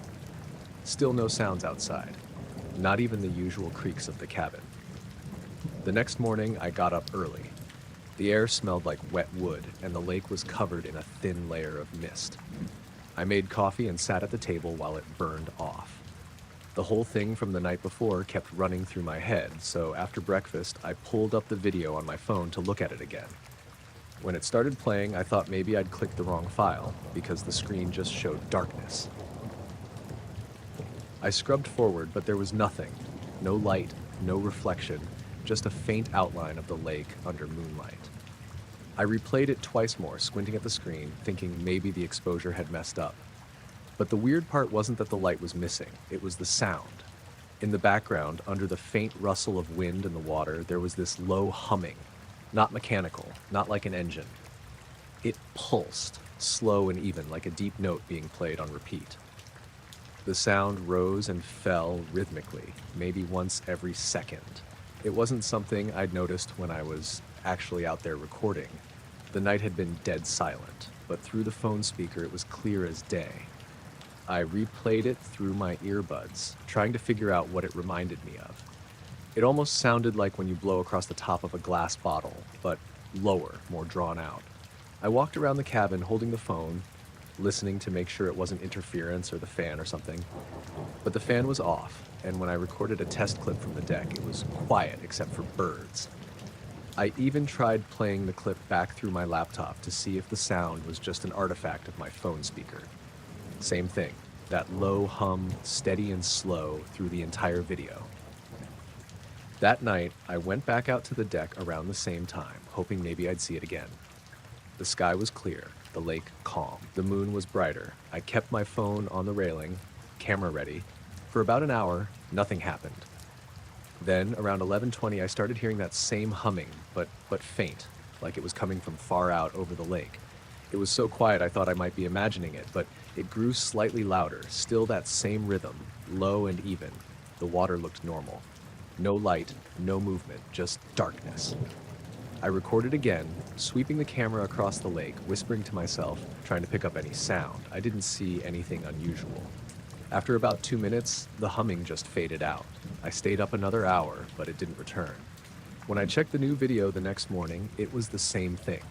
Completely dark, except for the faint reflection of the moon, and that same pulsing hum. Only this time it sounded closer, like it was right under the deck.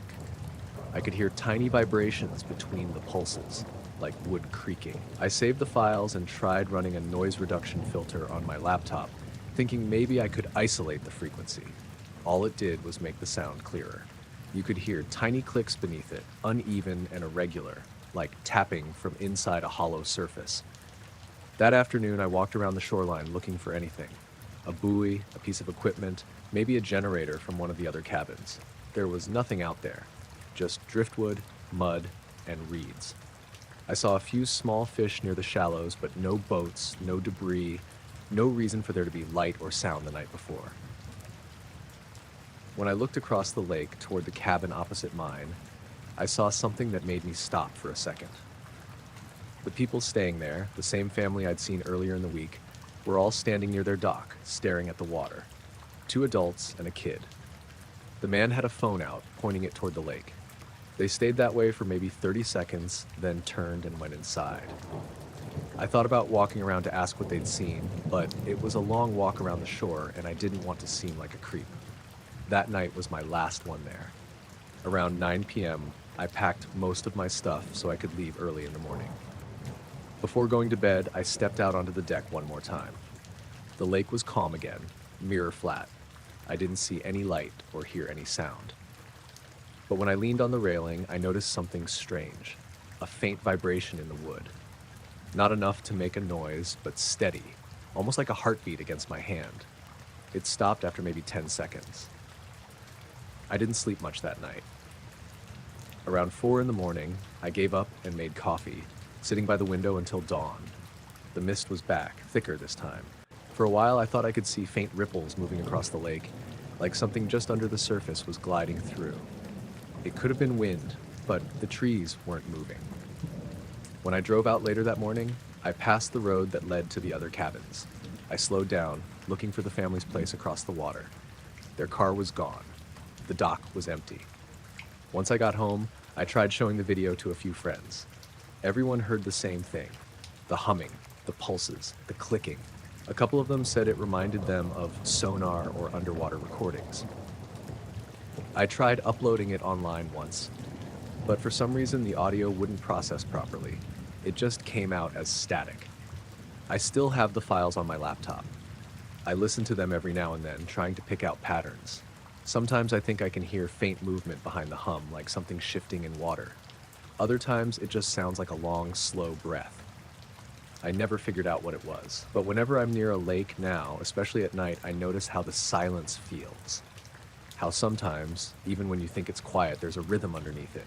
Steady, patient, waiting to be heard. I started hiking that morning around 5. It was mid-September, just before the mornings started getting too cold, and the sun wasn't up yet when I parked at the trailhead. The place was called Maple Ridge, just outside a small town in Montana where my cousin lived. He'd told me the view from the summit was best right after sunrise, so I wanted to catch it. There was no one else in the lot, which didn't surprise me. It was a weekday, and the air was cold enough that my breath came out in little clouds. The first part of the trail wound through pine trees that blocked most of the sky. Everything smelled like damp dirt and sap.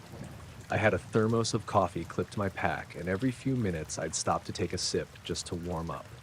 The woods were quiet, aside from the occasional creak of trees or crunch of gravel under my boots. I remember thinking it was peaceful, almost too still, but in a good way. Then, about 20 minutes in, I noticed something odd. There was a deer standing off to the right side of the trail, maybe 30 feet back in the trees. At first, I didn't think much of it. I'd seen plenty of deer around there, but this one wasn't moving. It was a young doe, and it just stood there perfectly still, facing uphill.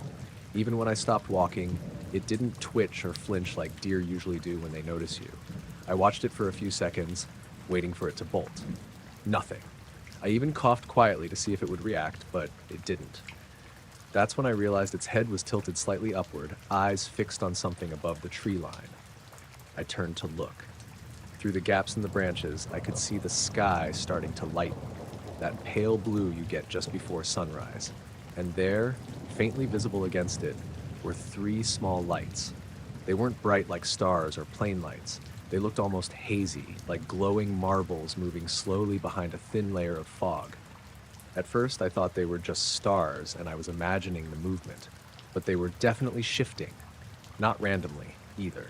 They moved together, sliding into a triangular formation, then separating, then drifting back. Slow and smooth, like they were connected somehow. I kept staring, trying to make sense of it. The deer hadn't moved an inch. I remember feeling this weird sense of calm and unease at the same time, like my brain couldn't decide if what I was seeing was normal. Then, just as the horizon started to glow orange, the lights faded. Not all at once. They dimmed one by one until the sky looked empty again. The deer blinked, turned its head, and walked off into the woods. I stood there for another minute before pulling out my phone to check the time. 5:42 a.m. I thought about taking a photo, but the lights were gone by then, and all I would have gotten was a shot of the trees. I kept hiking. The trail got steeper, and as the light came up, everything looked normal again. Birds started chirping, and I passed a few rabbits darting through the brush. Still, I couldn't stop replaying what I'd seen. By the time I reached the overlook, the sun was up. The lake below was covered in mist, and the peaks across from me were glowing orange in the light. I tried to relax and enjoy it, but something about that moment earlier wouldn't leave my head. Mostly the deer. The way it had stood there so still. I sat on a rock to eat breakfast, a granola bar and a banana, and texted my cousin, Matt, to tell him I was at the top. No signal. I figured I'd message him when I got back down. After resting a bit, I started heading back the same way I came. It was full daylight now, bright and clear. But about halfway down, I noticed something strange again. In a patch of dirt near the trail, there were prints, not mine, and not from boots. They looked like deer tracks at first, but there were a few that didn't make sense. They were spaced far apart, deeper than they should have been, and a couple looked uneven, like something heavy had pressed down one side more than the other. I crouched to look closer, but the ground was damp from dew, and the edges had softened.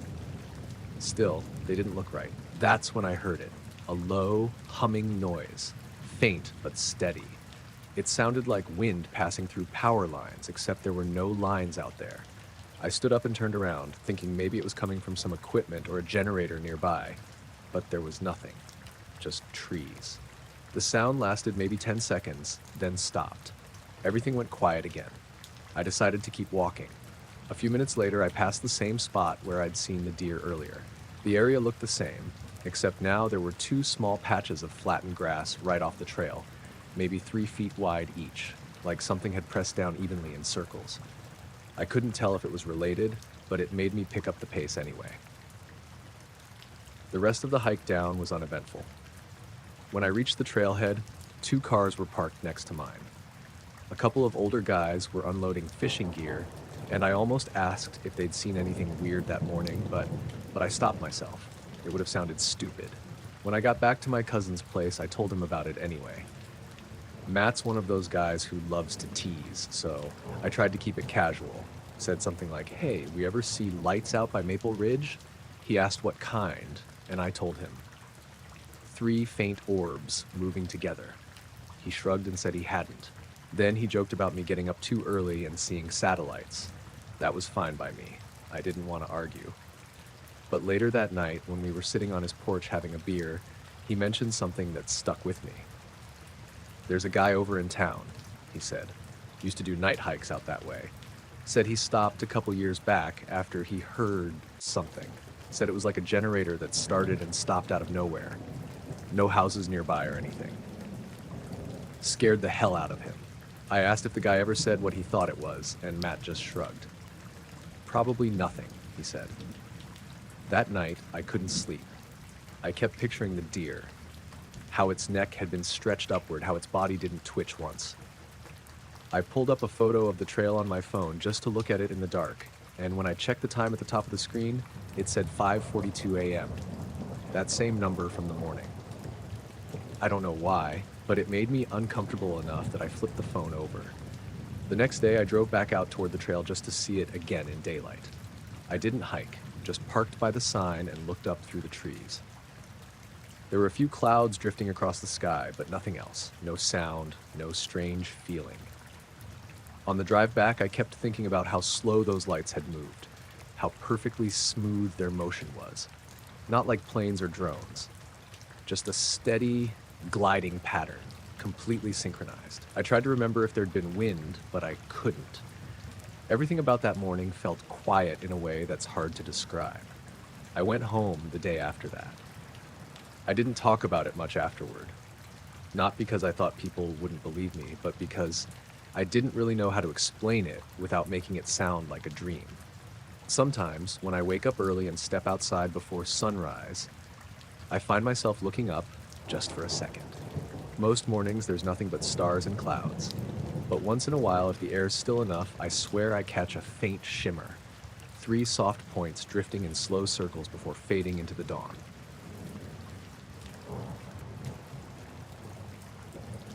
I was working the night shift at the Westfield Mall security office. Nothing unusual at first. My name's Marcus Holt. I've done this kind of job long enough to get used to the hum of fluorescent lights and the occasional drunken shopper stumbling past the cameras. That night, the air outside was wet with drizzle. The kind of late October rain that makes everything feel colder than it should. And I was sipping coffee, watching the monitors like any other Tuesday. Around 2:15 a.m., I noticed something odd on the lot camera covering the northeast corner. There was a dark blue sedan parked near one of the far entrances, engine idling, lights on. Nothing strange so far, except that the spot had been empty 5 minutes before. I kept watching. The driver, a man in a brown jacket, wasn't moving. He just sat there, staring straight ahead, hands on the wheel. I shrugged, making a note to check the license plate later. Not unusual for someone to sit in their car at this hour. Then, at 2:18, the car vanished. Poof, just gone. The lot was empty. The camera feed didn't glitch. The time code kept running. I blinked, rubbed my eyes. Maybe it was a reflection, maybe a digital error, but nothing on the other cameras showed the car leaving. I called it in on the radio to my coworker, James, who was monitoring the south lot. "Did you see the blue sedan in the northeast corner?" I asked. "Blue sedan? What are you talking about?" he replied. "It's gone now, just disappeared." Maybe it moved. Can't see it from here. I checked the footage again. The car was gone. For a full 2 minutes, not on any camera, not moving, not anywhere. Then at 2:20, it reappeared in the exact same spot. Engine still running, lights on, the man still in the seat. Nothing around him had changed. No rain pattern, no cars moved near him, nothing. He hadn't driven away. I froze. I rewound the feed slowly. 2 minutes of nothing, the lot just sitting there wet and empty. Then, bam, the car, like someone had pressed a reappear button. I called him on the radio. "Sir, I need you to step out of the vehicle for a minute, please." There was no answer. I called again, then grabbed the channel for mall security. James and I both watched him on the monitor. He hadn't moved, not an inch. I considered calling the cops, but figured I'd just check the footage, confirm it wasn't a glitch. I went down to the northeast corner, the rain cold on my jacket. The man was still sitting there, engine idling, just looking straight ahead. "Sir, the cameras," I said, voice tight. Did you move your car at all?" He looked at me like I'd asked the weirdest question ever. "Nope. Engine's been running the whole time. I didn't touch the car." I blinked at him. "Okay, you didn't leave?" "Nope." I pointed toward the camera. "Because on footage, you weren't here for 2 minutes." He frowned. "I don't understand. I've been sitting here the whole time. Look, the heater's on, engine's still running. I was listening to the radio." I nodded slowly. The rain had stopped, leaving a fine mist hanging over the asphalt. Everything looked normal. Puddles reflecting the fluorescent lot lights, nothing unusual. I double-checked the cameras. No other cars moved, no shadows, nothing. It was like those 2 minutes had been erased. I ran through every possible explanation in my head. Digital glitch? Maybe. I checked the DVR logs, no error messages, no dropped frames, no skipped seconds. The feed was solid, power steady. I went back inside, still unsettled. James was watching the footage again, his coffee forgotten. "That's impossible," he said finally. "The car didn't move. You saw it. I saw it. 2 minutes. Gone. And back in the same spot." I nodded. "I know." The man eventually drove off around 2:40, same direction he'd been facing. No sudden movement, nothing out of place. But I couldn't shake the feeling something had shifted. 2 minutes had passed, but it felt like more, like the time in that corner of the lot didn't follow the same rules. I tried to go back to my normal routine, but I kept glancing at the monitors, watching empty spaces for signs of the impossible. The DVR footage stayed on my mind, the way the car vanished cleanly, leaving no trail, no evidence of movement, nothing. The hum of the fluorescent lights in the security room felt too loud. Later, I asked the mall manager if anyone else had noticed anything odd. He laughed it off. "Parking lots are weird at night," he said. "People get confused, cameras glitch, nothing to worry about." I wanted to believe that, really, I did. But I watched the footage again when I got home, alone, the house quiet. 2 minutes. Not a single frame of the car anywhere else. Then suddenly, right back in the exact spot. Engine running, lights on. The man swore he hadn't stopped the engine. The footage agreed in a way I couldn't explain. And I don't know why, but I can't get that thought out of my head. Something in that lot, that night, didn't follow the rules. Whatever it wasn't a trick of the cameras. It wasn't human error, and it wasn't the car moving. I keep thinking about that corner of the lot, the wet asphalt, the mist, the car just gone. 2 minutes.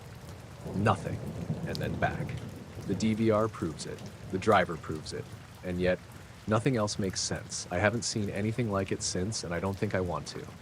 But every time I walk the lot alone, especially late at night, I check that northeast corner first, half expecting the impossible to happen again.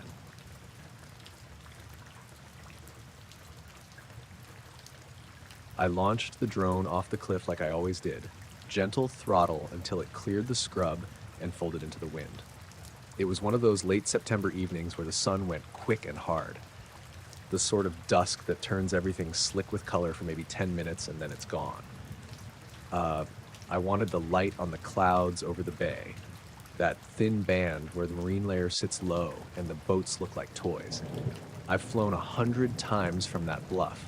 The takeoff spot is a small scrub patch with a view of the coastline and the radio tower 2 miles inland if you squint.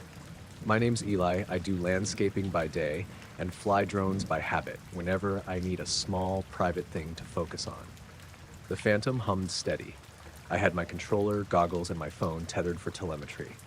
The wind was light off the water, the gusts predictable. I took her up to about 400 feet, the legal limit for what I like to do recreationally, and I banked out over the ocean. From that altitude, the clouds looked like a sleeping city, a soft white roof, and the sun, still stubborn, was a flat line of orange behind them. I was tracing a slow half circle with the camera, keeping the horizon level, thinking about nothing special. Then I saw something. At first, it was just a bright pixel against the cloud deck, like a speck of lens flare from the sun, but it didn't behave like a flare. It was a single point of white catching the light, steady and small, high above the clouds, too high to be a plane and too bright to be a star at that hour. I nudged the camera up to get a wider angle. The object stayed where it was, reflecting the sun like a tiny mirror. That was odd enough to make me slow everything down. I called it in aloud to no one. There's something up there, because talking keeps you grounded. I zoomed in. It looked like a little coin, flat and bright, nothing mechanical like wings or blinking strobes. It didn't flash, it didn't leave a trail. It just hung reflective, catching the sun with a calm I couldn't place. I checked telemetry. Altitude read 410 feet, GPS solid, battery at 82%. Signal strength read strong, but the RC link indicator blipped pale yellow once and then returned green. I made a mental note and kept watching. Small things matter when you fly. Glitches always start small. A flock of terns crossed the field of view below me, black little commas against the cloud layer. As they passed, the object's reflection didn't change. It stayed still, like nothing had passed under it. The terns made their usual noise, sharp little calls that came through my goggles as thin, high sounds. But when they were gone, there was a different kind of quiet. Not silence. There was always wind and the motor hum, but the ordinary rustle of life felt muted, attenuated, in a way I couldn't explain. I told myself I was being dramatic. I panned the camera to track the horizon and then back up to the object. That's when the first real weirdness happened. I moved the gimbal smoothly up, and for a second, the object was gone from the feed. The sky where it had been was empty. My fingers tightened on the controls. I panned a degree left, and there it was again, no more than a speck. But now, it was lower in the frame, as if it had shifted closer to the drone. I frowned. I eased the craft forward 20 feet just to get a better sense of relative position. Seconds later, with a soft nudge on the right stick to sweep the camera up, the object appeared behind the drone. Not in front of me, not off in the distance, behind the drone. That sentence is how it felt, because what happened on the feed matched what my eyes saw in the goggles. One frame I was looking at clouds and a bright spot high above. The next frame, the bright spot was in the lower left of the screen, right where the drone's rear left prop arc should be. The object sat just beyond the tail, reflecting light at an angle that made no sense. I reflexively swung the bird around to look back, switched to yaw input, and banked a smooth turn. But on the goggles there was that same tiny mirror glint, almost cheeky, perched behind my craft. My heart kicked up. The Phantom is a predictable machine. It doesn't surprise you like that. I thumbed the sticks to yaw 180 degrees. The hillside came into view, then the distant radio tower, and the object wasn't there. My hands hovered. Behind me, in actual sky, there was only cloud and the last wash of sun. I hit pause on the recording function, which is as much reflex as habit. The SD card light flicked solid, then the recording resumed, but the object stayed gone. I backed the craft off a few feet and checked the live telemetry. Nothing abnormal. GPS, attitude, yaw, nothing to indicate a phantom echo. The RC signal held steady on the phone gauge. The goggles registered all the usual overlays: altitude, speed, distance. The object had been out near the cloud deck. Now it had been behind the drone. There was no blur, no trail. It just occupied a different position. I should have Arth return to home id then. 1,000 pilots' rules live in your brain, and one of them is, when weird things happen, bring it home. Instead, I hovered, taken by a stupid combination of curiosity and the feeling that something outside you should be witnessed. I nudged up and rotated slowly, watching the horizon. For maybe 30 seconds, nothing changed. The object did not reappear. That's when the controller beeped. Not the standard low battery chirp I'd watched that bar. This was a short, sharp tone like a message pop. The phone screen flashed a text from my provider. Signal lost in your last known area. Signal lost, but my link showed full bars. I looked down for a heartbeat, and when I looked up again, the object was there behind the drone, bright and still, right where it had been before. I swear to the oddness of that moment. The text, the quickness of me looking away, the object cropping the edge of the frame. I swung the drone around once more. Gone. I circled slowly 3 times, recorder running, hands steady only because the motor gives you a physical anchor. Each time the camera would show nothing, and then, if I lifted the gimbal with a particular subtle motion, the object would resolve behind the craft for a breath. It was almost like the feed had a blind spot that the object could step into or out of. I thought about interference, RF bouncing off the cliffs, my drone's telemetry overlay glitching. I thought about a mirage, refraction off the marine layer. I thought about 1,000 practical things, because it's easier to clasp concrete explanations in your hands than to let your brain float in the uncanny. I even tried toggling the controller's frequency mode, switching channels, which made the Phantom twitch politely, and the object stayed put behind me for a second, then was gone. No one below on the beach was waving, no lights on the radio tower were flashing, no other craft in view. When I finally decided enough was enough, I brought the drone home with deliberate, slow inputs. I watched the feed all the way to landing. The craft cut down through a thin veil of spray where the fog bank pressed against the cliff, and for the last 10 feet of descent, the object did not appear. I set the bird on the scrub, motors winding down, and my knees felt heavier than they should after a simple hover. I reviewed the footage in the field before packing up because anyone who flies knows how quickly memories rearrange themselves. The file was there on the SD card, last clip timestamped precisely. I scrubbed to the minutes where the object appeared above the clouds. The initial frames showed the bright speck, solid and steady. I advanced frame by frame to the part where I'd panned up and it vanished. The scrub bar jumped exactly where I remembered. Then, where I'd seen it appear behind the drone, the video played a clean sky. There was no object behind the aircraft. For the briefest fraction of a second, the image stuttered, just one frame of undecipherable noise. Then the clip resumed with the drone's tail and scrubland and the rest of the flight, no mirror glint behind my craft. I replayed it, rewound, zoomed the image. Nothing. The audio feed, thin wind and prop hum was intact. No extra chirps captured on the microphone except the one soft beep my controller had made when the text arrived. Back home that night, I put the SD card in my laptop and ran it through the editor. Again, the same sequence. There, gone. Then a clean sky where my eyes remembered light sitting inches behind the drone. I pulled the log files from the controller. GPS consistent, no sudden yaw jumps, battery behavior normal. The phone service log showed a 3-second no service at the exact time the object appeared behind the drone in my goggles. The paradox was small and big at once. The recorded pixels didn't match the lived view through the goggles. I kept the footage and I kept the logs. I told a friend, Mike, about it over the phone, and he laughed and called me a drama pilot. I didn't argue. What could you say without sounding ridiculous? That your own eyes and the machine's recorded eyes don't agree? That a bright coin of light played hide and seek with your drone in a way that made you hold your breath? In the days after I found myself driving past that cliff slower than before, sometimes I would stop and look up at the clouds and imagine a tiny mirror far above them, catching the last of the sun and then deciding, quietly, without sound, to move. I didn't fly again from that spot for a week. When I did, I went during the afternoon and stayed low, keeping the bird between me and the ocean, like distance would make things less weird. People ask what I think it was. I don't have an answer. The recorded evidence is clean and rational. My memory insists on an afterimage that doesn't exist on any frame.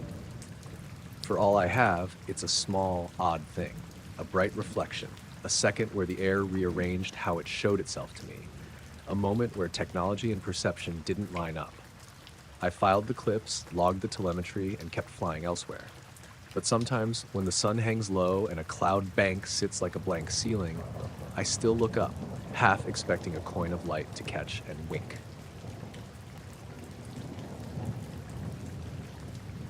The lightning came at first like a camera flash.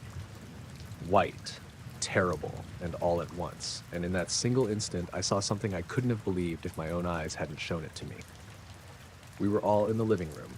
I had the sliding glass door cracked against the rain, Jen with a throw over her knees, and the kids, Nate and Hannah, on the floor building a Lego tower in flashes of pale light. The radio was on low, the evening news reading off a warning about a line of storms moving in from the west.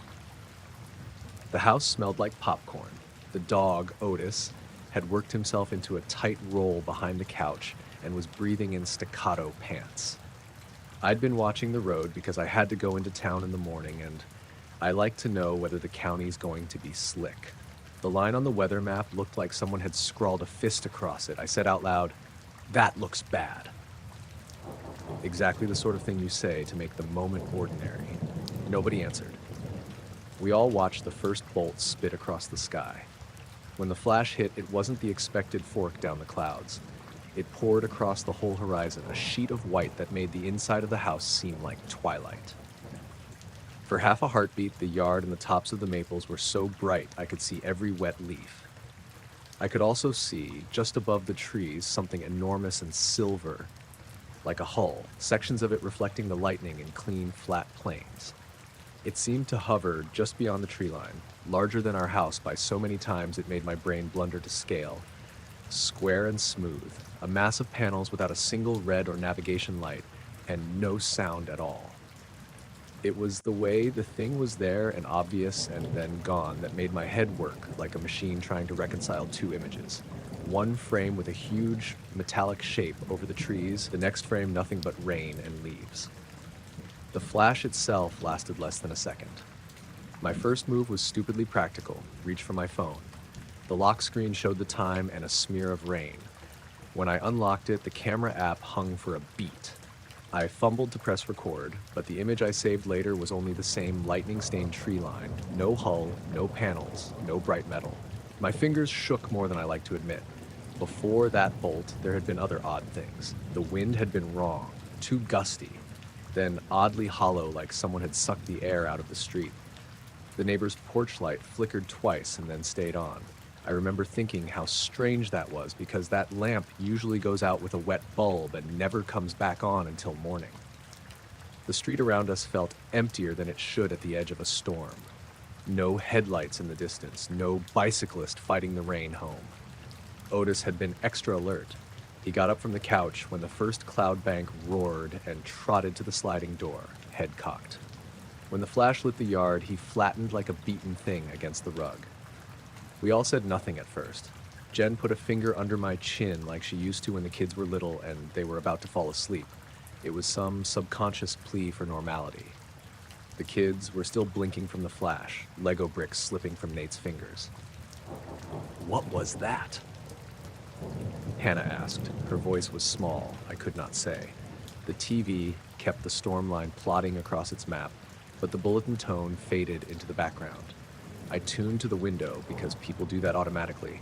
Look again to find a pattern. 2 minutes after the first flash, the thunder was still talking its rolling talk, and then there was a three-quarter light bolt, closer, taller, and for the second time that night, the sky alighted. The thing wasn't where it had been. In the second flash, the trees simply glowed wet and skeletal. Whatever had been there during the first lightning was gone. More than gone. There was an abruptness to the absence, a punctuation like someone closing a book in the middle of a sentence. Then something else unnerved me. On the radio, which had been a dull hiss beneath the news crawl, a faint note threaded through the static. You couldn't call it music or speech. It was like an instrument tuned below hearing, just enough to make the bones behind your ear feel crowded. When I tuned the radio dial, the tone bent and shortened, and then, weirdest of all, the static vanished. It stopped raining, not a gradual taper. One instant there was a downpour, then the rain just stopped hanging in the air. The window was still beaded, but there were not new drops sliding down the glass. The thunder cut off mid-growl, no rupture, no crash, just the world holding its breath. The street outside, which had been a fuzzy wash of headlights and rivulets, went quiet and near blind within a second. You could see the clouds move, but the weather itself had folded away like a sheet. Otis made a noise when the rain stopped, an animal noise, not quite a bark. The kids started fidgeting, unsure whether to be relieved or terrified. We checked the displays because it's an adult reflex to verify. Power stayed on. The clock on the microwave lit steady. The router blinked happily. My phone had a single bar but no new messages. I half expected the emergency weather service to chirp, then explain the glitch and apologize for scaring us. The crawl continued on the TV as if nothing had happened. Severe storms moving through, then a movement of the map that did not match what we had felt. I left the light on and unlocked the sliding door. Outside, the air was unbearably still.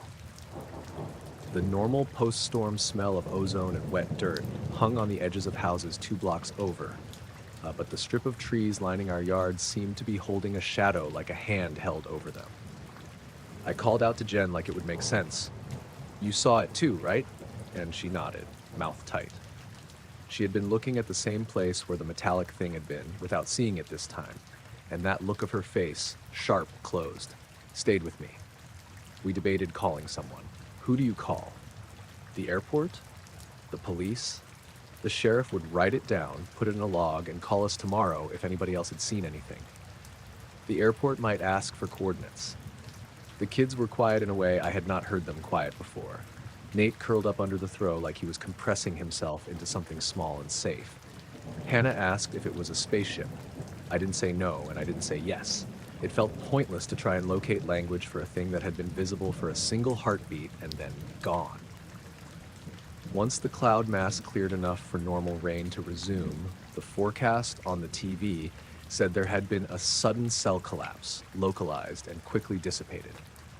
The word anomaly appeared in a string of meteorology gobble 2 beats later and then moved on. It didn't capture the sight of panels like sheet metal reflecting lightning in a cut, geometric way. It didn't account for the stillness that followed. The next morning we went out because sleep doesn't fix the tightness in your chest, and sunlight has a way of making things less impossible. The yard was ordinary. Puddles, flattened leaves, a torn strip of bud left by the wind.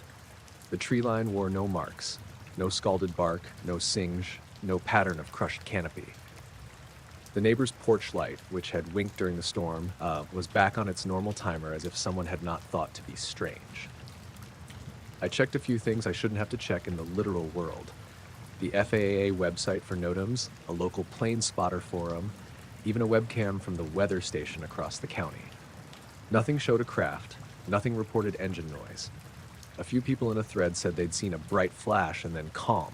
Some used other words. Mostly people posted photos of unusually dramatic lightning, and then the commenters talked about how beautiful it was. It felt odd and low-level, like a bruise on your mind, to see your own perception reduced to beautiful. I kept looking at the footage we had on my phone. The one clip where I thought I had the best chance of catching it only showed the trees and the rain, and for the briefest half-second, an overexposed streak where the lightning had been. If the thing had any intention of being recorded, it did not show it. Not a single clear pixel of a metallic panel. Part of me kept thinking about mirrors, that this thing, whatever it had been reflecting the lightning the way a slick body of water does. But a barn roof or a plane would have other artifacts, engines, radio chatter, heat. By the afternoon, the storm system had moved east, and the weather map agreed with what we felt, a hole of calm in the center of a line that otherwise marched on. People went out to sweep porches and assess gutters. Conversations that would have taken 2 hours were compressed into a few sentences about who had lost power and who had not. Life reordered itself around ordinary problems. Credit card notices, dentist appointments, the stray cat that kept visiting our back step. And yet, when I caught a reflection in the cupboard door, when I heard a distant car stop at the corner, the memory of that bright panel over the trees crept back like fog. I have never been an especially superstitious person. I sleep with a lamp on sometimes, because the dark keeps a conversation going in my head. That night, I slept badly with the television playing as white noise because the silence after the lightning had become a thing I couldn't get out of my ears. We never did get a call from aviation authorities. No news vans drove down our cul-de-sac. The footage I had, grainy, honest, showed nothing the second time lightning struck. The kids didn't ask again after a week. The rawness of their curiosity folded back into cartoons and soccer practice. Jen washed the dishes and hummed a song I didn't know the name of. I kept the blinds open a little after that, like making a small offer to the sky.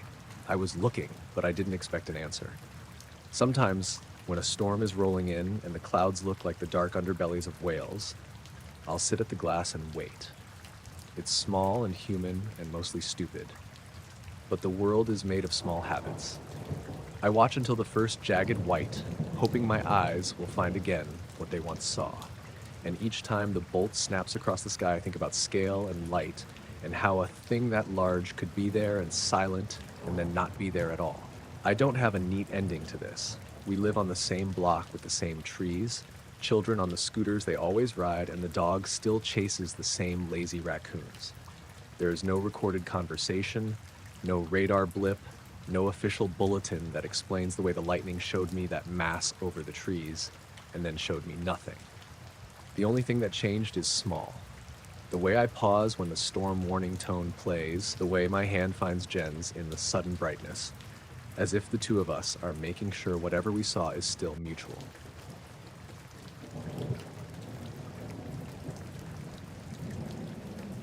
The first light I noticed go out was the one on the far side of the barn, the one that faces the field. I was sitting at the kitchen table with a mug of coffee, and the security monitor split 3 ways on the laptop. Feed from the driveway, feed from the barn, feed from the back paddock. Because nights this time of year, I like to keep an eye on things. It was late October, damp and dark, and the house felt the same as it always did. Wood stove ticking, the dog's Snickers at my feet, the old radio playing a talk show low in the background. The barn light blinked off at 11:17. Not a slow dim or a stutter, just off. I watched the pixel on the monitor go from bright to black like someone switching it off. I assumed a bulb had died or the motion sensor had timed out. I kept sipping my coffee.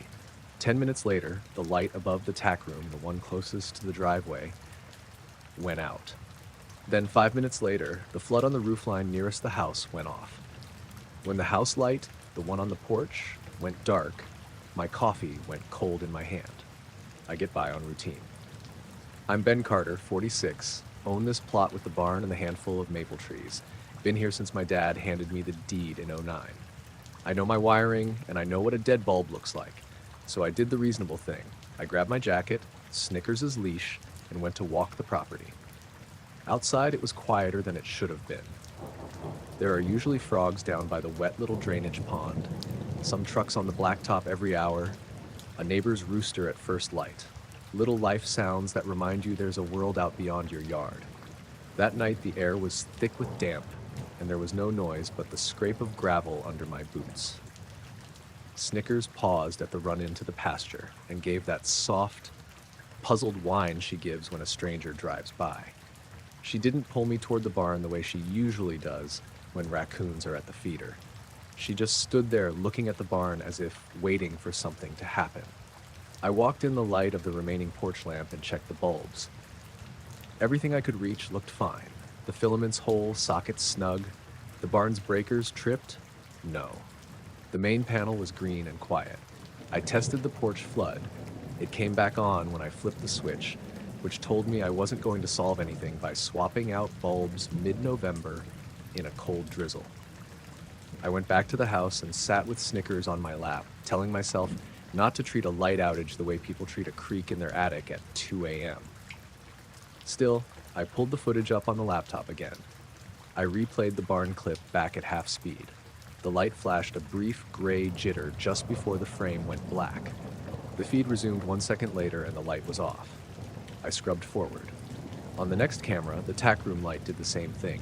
A momentary wash of overexposure, like someone aimed the camera at something very bright, and then the camera blinked to black for a split second. When it came back, the bulb was off. Every time I moved to the next clip, the pattern was the same. Flicker, 1 frame black, bulb out. That's when I noticed the pattern. The lights went dark in a sequence that matched the way you'd walk from the far field toward the house. Field light first, roofline flood, tack room, then porch. It was like something was moving closer to the house, turning lights off as it went. Calling in a repairman for an emergency at 1